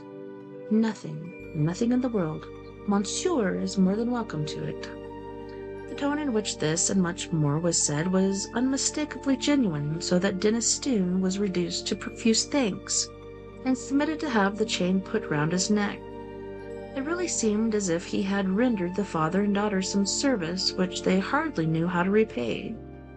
As he set off with his book, they stood at the door looking after him, and they were still looking when he waved them at last good night from the steps of the Chapeau Rouge. Dinner was over, and Denistune was in his bedroom, shut up alone with his acquisition. The landlady had manifested a particular interest in him since he had told her that he had paid a visit to the sacristan and bought an old book from him. He thought, too, that he had heard a hurried dialogue between her and the said sacristan in the passage outside the salle à manger. Some words to the effect that Pierre and Bertrand would be sleeping in the house had closed the conversation. All this time a growing feeling of discomfort had been creeping over him, nervous reaction perhaps after the delight of his discovery. Whatever it was, it resulted in a conviction that there was someone behind him, and that he was far more comfortable with his back to the wall.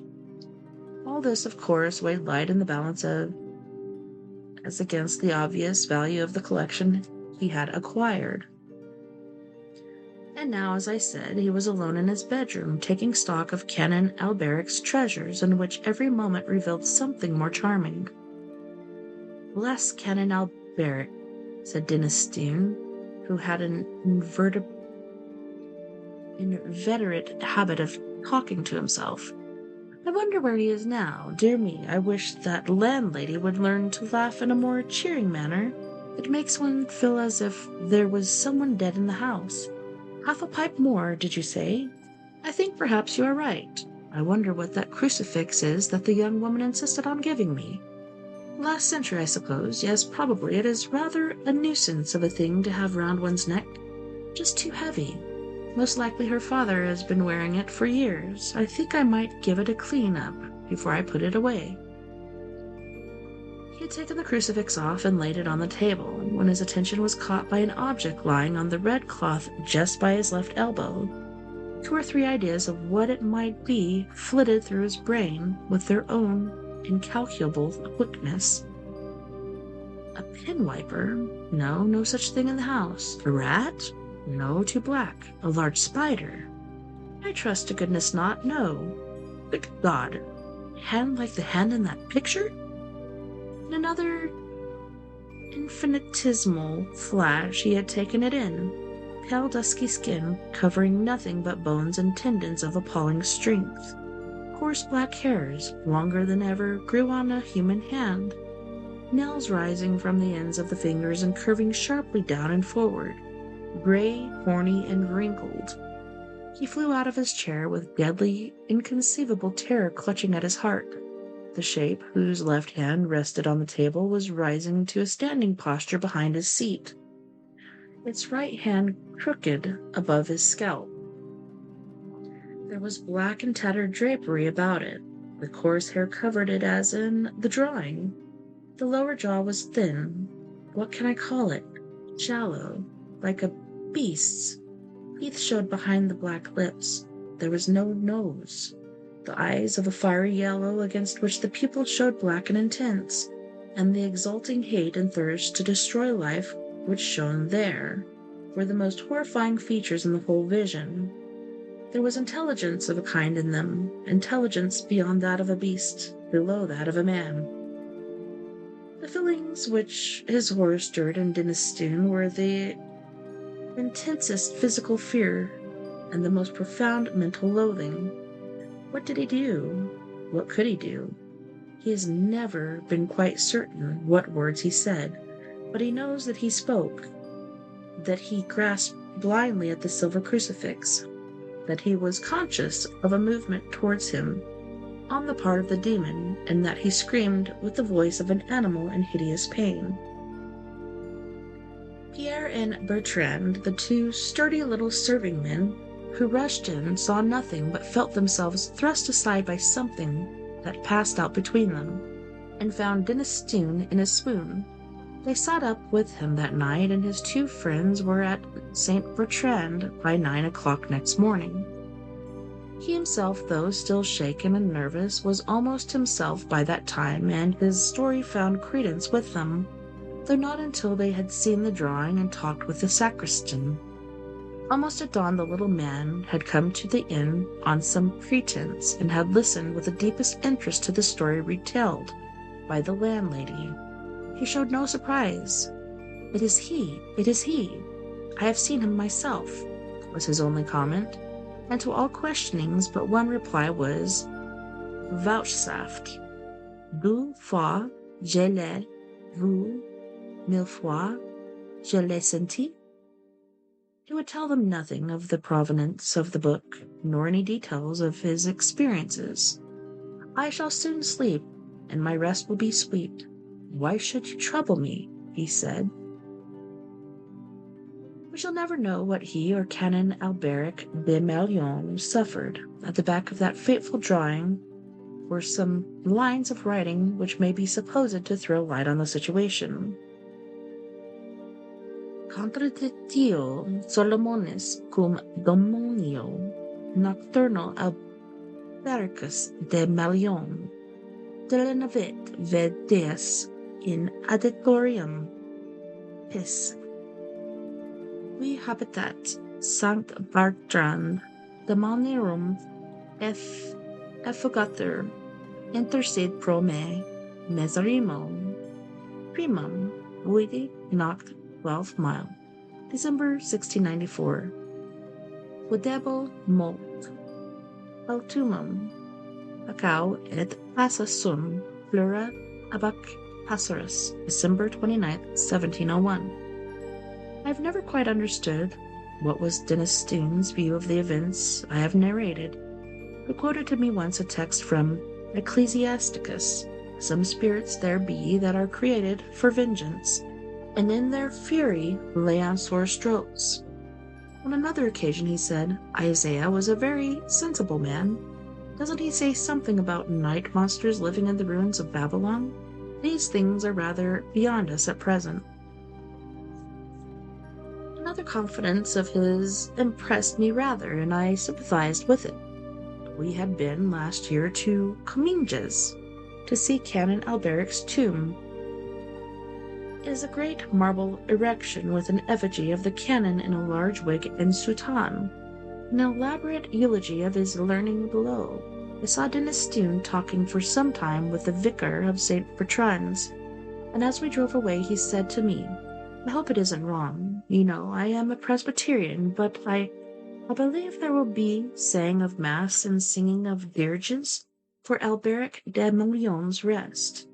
Then he added with a touch of the northern British in his tone, "I had no notion they came so dear."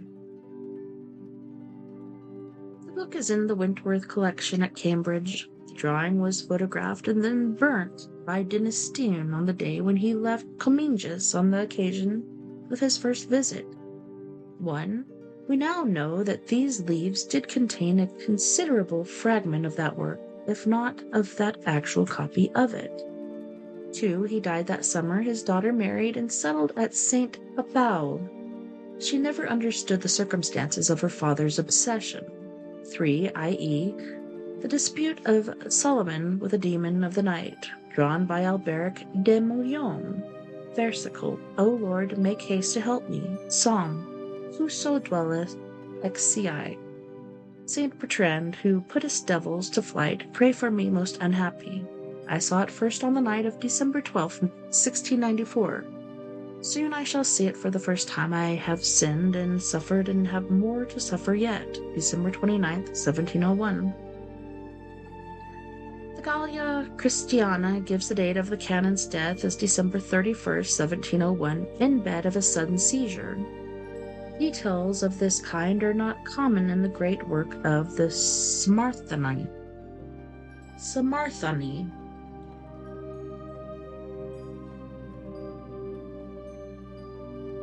Dracula's Guest by Bram Stoker. When we started for our drive, the sun was shining brightly in Munich, and the air was full of the joyness of early summer. Just as we were about to depart, Herr Delbruck, the maitre d'hôtel at Quatre Saisons, where I was staying, came down, bareheaded, to the carriage, and after wishing me a pleasant drive, said to the coachman, still holding his hand on the handle of the carriage door, "Remember, you are back by nightfall. The sky looks bright, but there is a shiver in the north wind that says there may be a sudden storm, but I am sure you will not be late." Here he smiled and added, "For you know what night it is." Johann answered with an emphatic "Ja mein Herr," and touched his hat, drove off quickly. When he had cleared the town, I said, after signaling for him to stop, "Tell me, Johann, what is tonight?" He crossed himself as he answered laconically.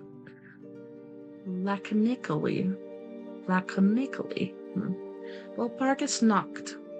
Then he took out his watch, a great old-fashioned German silver thing as big as a turnip, and looked at it, with his eyebrows gathered together and a little impatient shrug of his shoulders.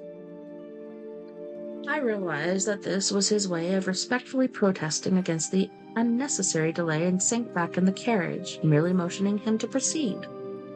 He started off rapidly as if to make up for lost time. Every now and then the horses seemed to throw up their heads and sniff the air suspiciously. On such occasions I often looked round in alarm. The road was pretty bleak, for we were traversing a sort of high, windswept plateau. As we drove, I saw a road that looked but little used, and which seemed to dip through a little winding valley. It looked so inviting that even at the risk of offending him, I called Johann to stop. And when he had pulled up, I told him I would like to drive down that road. He made all sorts of excuses and frequently crossed himself as he spoke. This somewhat piqued my curiosity, so I asked him various questions. He answered fencingly and repeatedly looked at his watch in protest. Finally I said, "Well, Johann, I want to go down this road. I shall not ask you to come unless you like, but tell me why you do not like to go. That is all I ask." For answer he seemed to throw himself off the box, so quickly did he reach the ground. Then he stretched out his hands appealingly to me and implored me not to go. There was just enough of the English mixed with German for me to understand the drift of his talk. He seemed always just about to tell me something, the very idea of which evidently frightened him, but each time he pulled himself up, saying as he crossed himself, "For Parkus Nacht." I tried to argue with him, but it was difficult to argue with a man when I did not know his language. The advantage certainly rested with him, for although he began to speak in English, of a very crude and unbroken kind, he always got excited and broke into his native tongue, and every time he did so he looked at his watch. Then the horses became restless and sniffed the air. At this he grew very pale and looked around in a frightened way. He suddenly jumped forward, took them by the bridles, and led them on some 20 feet. I followed and asked why he had done this. For answer he crossed himself, pointed to the spot we had left, and drew his carriage in the direction of the other road, indicating a cross, and said, first in German, then in English, "Buried him what killed themselves." I remember the old custom of burying suicides at crossroads. Ah, I see, suicide, how interesting. But for the life of me I could not make out why the horses were frightened. Whilst we were talking, we heard a sort of sound between a yelp and a bark. It was far away, but the horses got very restless, and it took Johann all his time to quiet them. He was pale and said, "It sounds like a wolf, but yet there are no wolves here now." "No?" I said, questioning him. "Isn't it long since the wolves were so near the city?" "Long, long," he answered, "in the spring and summer, but with the snow and wolves have been here not so long." Whilst he was petting the horses and trying to quiet them, dark clouds drifted rapidly across the sky. The sunshine passed away, and the breath of cold wind seemed to drift past us. It was only a breath, however, and more in the nature of the warning than a fact, for the sun came out brightly again. Johann looked under his lifted hand at the horizon and said, "The storm of snow, he comes before long time." Then he looked at his watch again, and straightway holding his reins firmly, for the horses were still pawing the ground restlessly and shaking their heads, he climbed to his box as though the time had come for proceeding on our journey. I felt a little obstinate and did not at once get into the carriage. "Tell me," I said, "about this place where the road leads," and I pointed down. Again he crossed himself and mumbled a prayer before he answered, "'Tis unholy." "What is unholy?" I inquired. "The village." "Then there is a village?" No one lives there hundreds of years." My curiosity was piqued. "But you said there was a village." "There was." "Where is it now?" Whereupon he burst out into a long story in German and English, so mixed up that I could not quite understand exactly what he said, but roughly I gathered that long ago, hundreds of years, men had died there and been buried in their graves, and sounds were heard under the clay. When the graves were opened, men and women were found rosy with life, and their mouths red with blood, and so in haste to save their lives, aye, and their souls. And here he crossed himself. Those who were left fled away to other places, where the living lived and the dead were dead, and not something. He was evidently afraid to speak the last words. As he proceeded with his narration, he grew more and more excited. It seemed as if his imagination had got a hold of him, and he ended in a perfect paroxysm of fear, white-faced, perspiring, trembling, and looking round him as if expecting that some dreadful presence would manifest itself there, in the bright sunshine on the open plain. Finally, in an agony of desperation, he cried, "It's not," and pointed to the carriage for me to get in. All my English blood rose at this, and standing back I said, "You are afraid, Johann. You are afraid. Go home. I shall return alone. The walk will do me good." The carriage door was open. I took from the seat my oak walking stick, which I always carry on my holiday excursions, and closed the door, pointing back to Munich, and said, "Go home, Johann. What Vargas knocked doesn't concern Englishmen." The horses were now more restive than ever, and Johann was trying to hold them in, while excitedly imploring me not to do anything so foolish. Pitied the poor fellow, he was deeply in earnest, but all the same I could not help laughing. His English was quite gone now, and in his anxiety he had forgotten that his only means of making me understand was to talk my language. So he jabbered away in his native German to begin to be a little tedious. After giving the direction home, I turned to go down the crossroad into the valley. With a despairing gesture, Johann turned his horses towards Munich. I leaned on my stick and looked after him. He went slowly along the road for a while, then there came over the crest of the hill a man, tall and thin. I could see so much in the distance. When he drew near the horses, they began to jump and kick about, then to scream with terror. Johann could not hold them in. They bolted down the road, running away madly.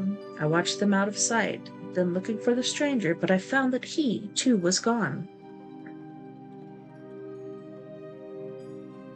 With a light heart, I turned down the side road through the deepening valley to which Johann had objected.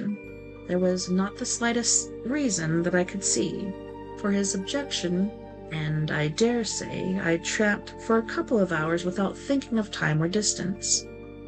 and certainly without seeing a person or a house. So far as the place was concerned, it was desolation itself. But I did not notice this particularly till, on turning the bend in the road, I came upon a scattered fringe of wood. Then I recognized that I had been impressed unconsciously by the desolation of the region through which I had passed. I sat down to rest myself and began to look around. It struck me that it was considerably colder than it had been at the commencement of my walk. A sort of sighing sound seemed to be round me, with now and then, high overhead, a sort of muffled roar. Looking upwards, I noticed that great thick clouds were drifting rapidly across the sky from north to south at a great height.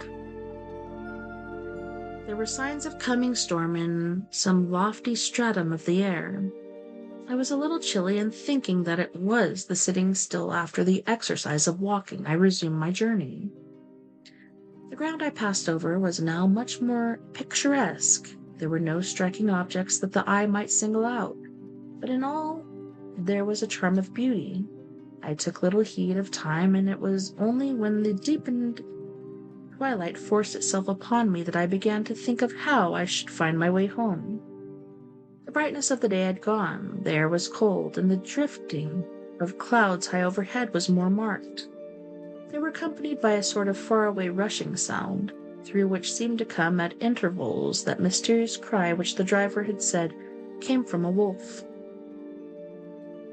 For a while I hesitated. I had said I would see the deserted village, so on I went, and presently came on a wide stretch of open country, shut in by hills all around. Their sides were covered with trees which spread down to the plain, dotting in clumps the gentler slopes and hollows, which showed here and there. I followed with my eye the winding of the road, and saw that it curved close to one of the densest of these clumps, and was lost behind it. As I looked, there came a cold shiver in the air, and the snow began to fall. I thought of the miles and miles of bleak country I had passed, and then hurried on to seek the shelter of the wood in front. Darker and darker grew the sky, and faster and heavier flew the snow, till the earth before and around me was a glistening white carpet, the further edge of which was lost in misty vagueness. The road was here but crude, and when on the level its boundaries were not so marked as when it passed through the cuttings, and in a little while I found that I must have strayed from it, for I missed underfoot the hard surface, and my feet sank deeper in the grass and moss. Then the wind grew stronger and blew with ever-increasing force, till I was fain to run before it. The air became icy cold, and in spite of my exercise I began to suffer. The snow was now falling so thickly and whirling around me in such rapid eddies that I could hardly keep my eyes open. Every now and then the heavens were torn asunder by vivid lightning, and in the flashes I could see ahead of me a great mass of trees, chiefly yew and cypress, all heavily coated with snow.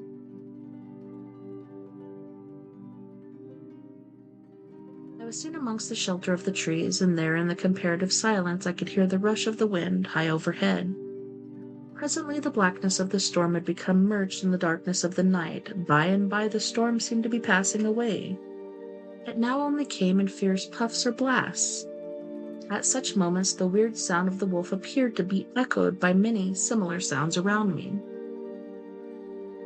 Now and again, through the black mass of drifting cloud came a straggling ray of moonlight, which lit up the expanse and showed me that I was at the edge of a dense mass of cypress and yew trees. As the snow had ceased to fall, I walked out from the shelter and began to investigate more closely. It appeared to me that amongst so many old foundations as I had passed, there might be still standing a house in which, though in ruins, I could find some sort of shelter for a while. As I skirted the edge of the copse, I found that a low wall encircled it, and following this, I presently found an opening.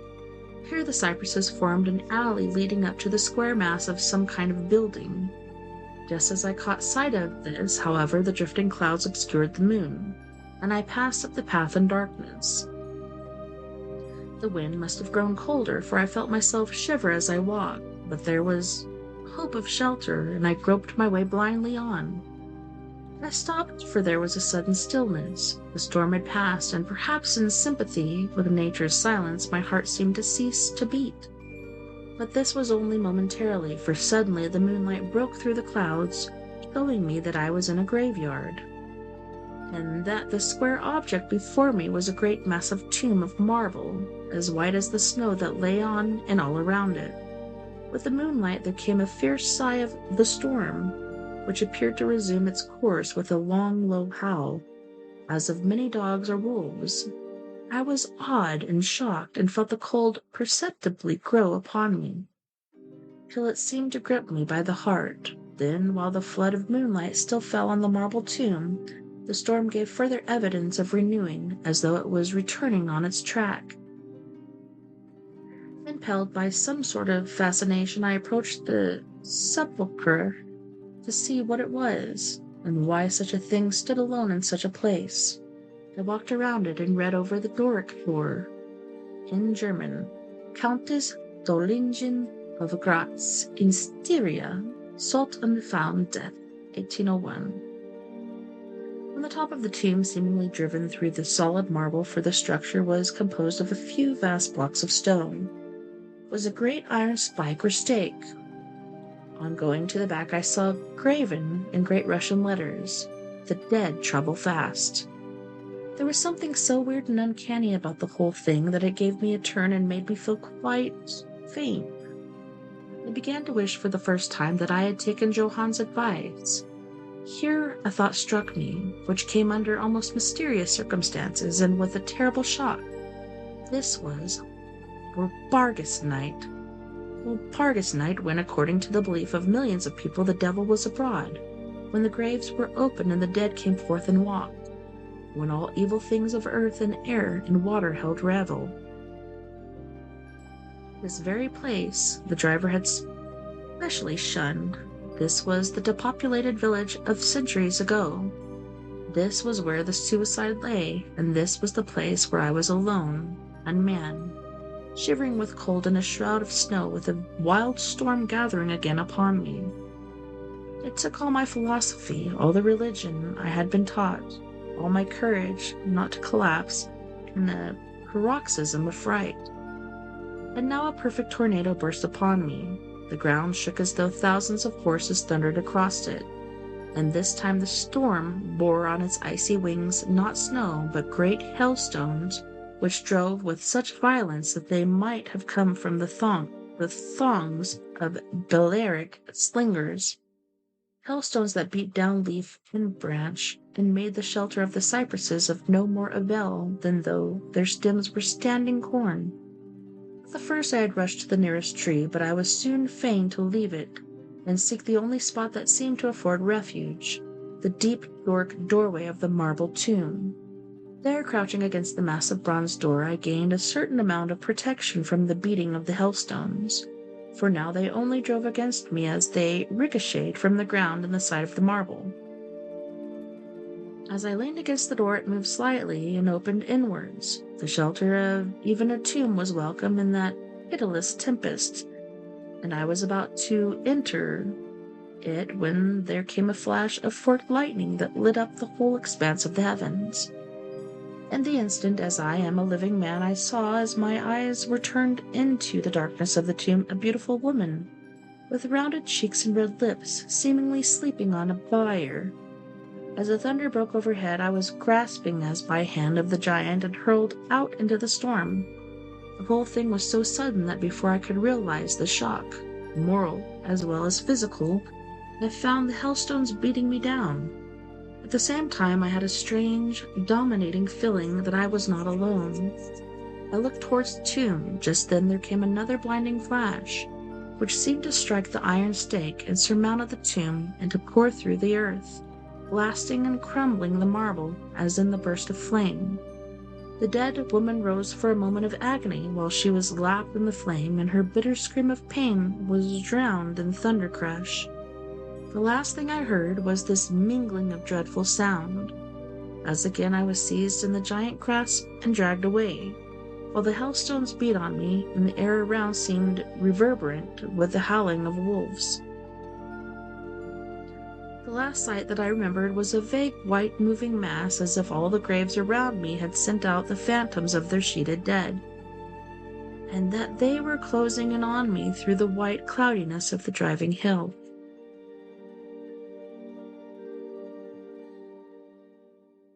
Well, it seems that we are at the end of our story time together this evening. Thank you so much once again for hanging out with me tonight. It was a pleasure hanging out with you and entertaining you. Thank you to all my friends out there, wherever you may be listening Beyond the Omniverse tonight. I had a wonderful time, and I can't wait to do it again next weekend.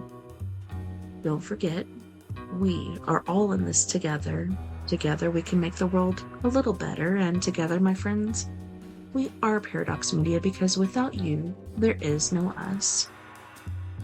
If you have the means, ability, or initiative, if you believe in what I'm doing here, or just enjoy hanging out with me on the airwaves, please sling or fling some green my way. It would really help me keep this mothership afloat. Places you can donate are by mail, P.O. Box 663, Bayfield, Colorado 81122. Cash App, $ TessaTNT, PayPal at TessaTNT, and Venmo at Tessa-Thomas-Peterson. Nighty night, love and light, take care of my yous, and I will see you back here. Same crazy time, same crazy place.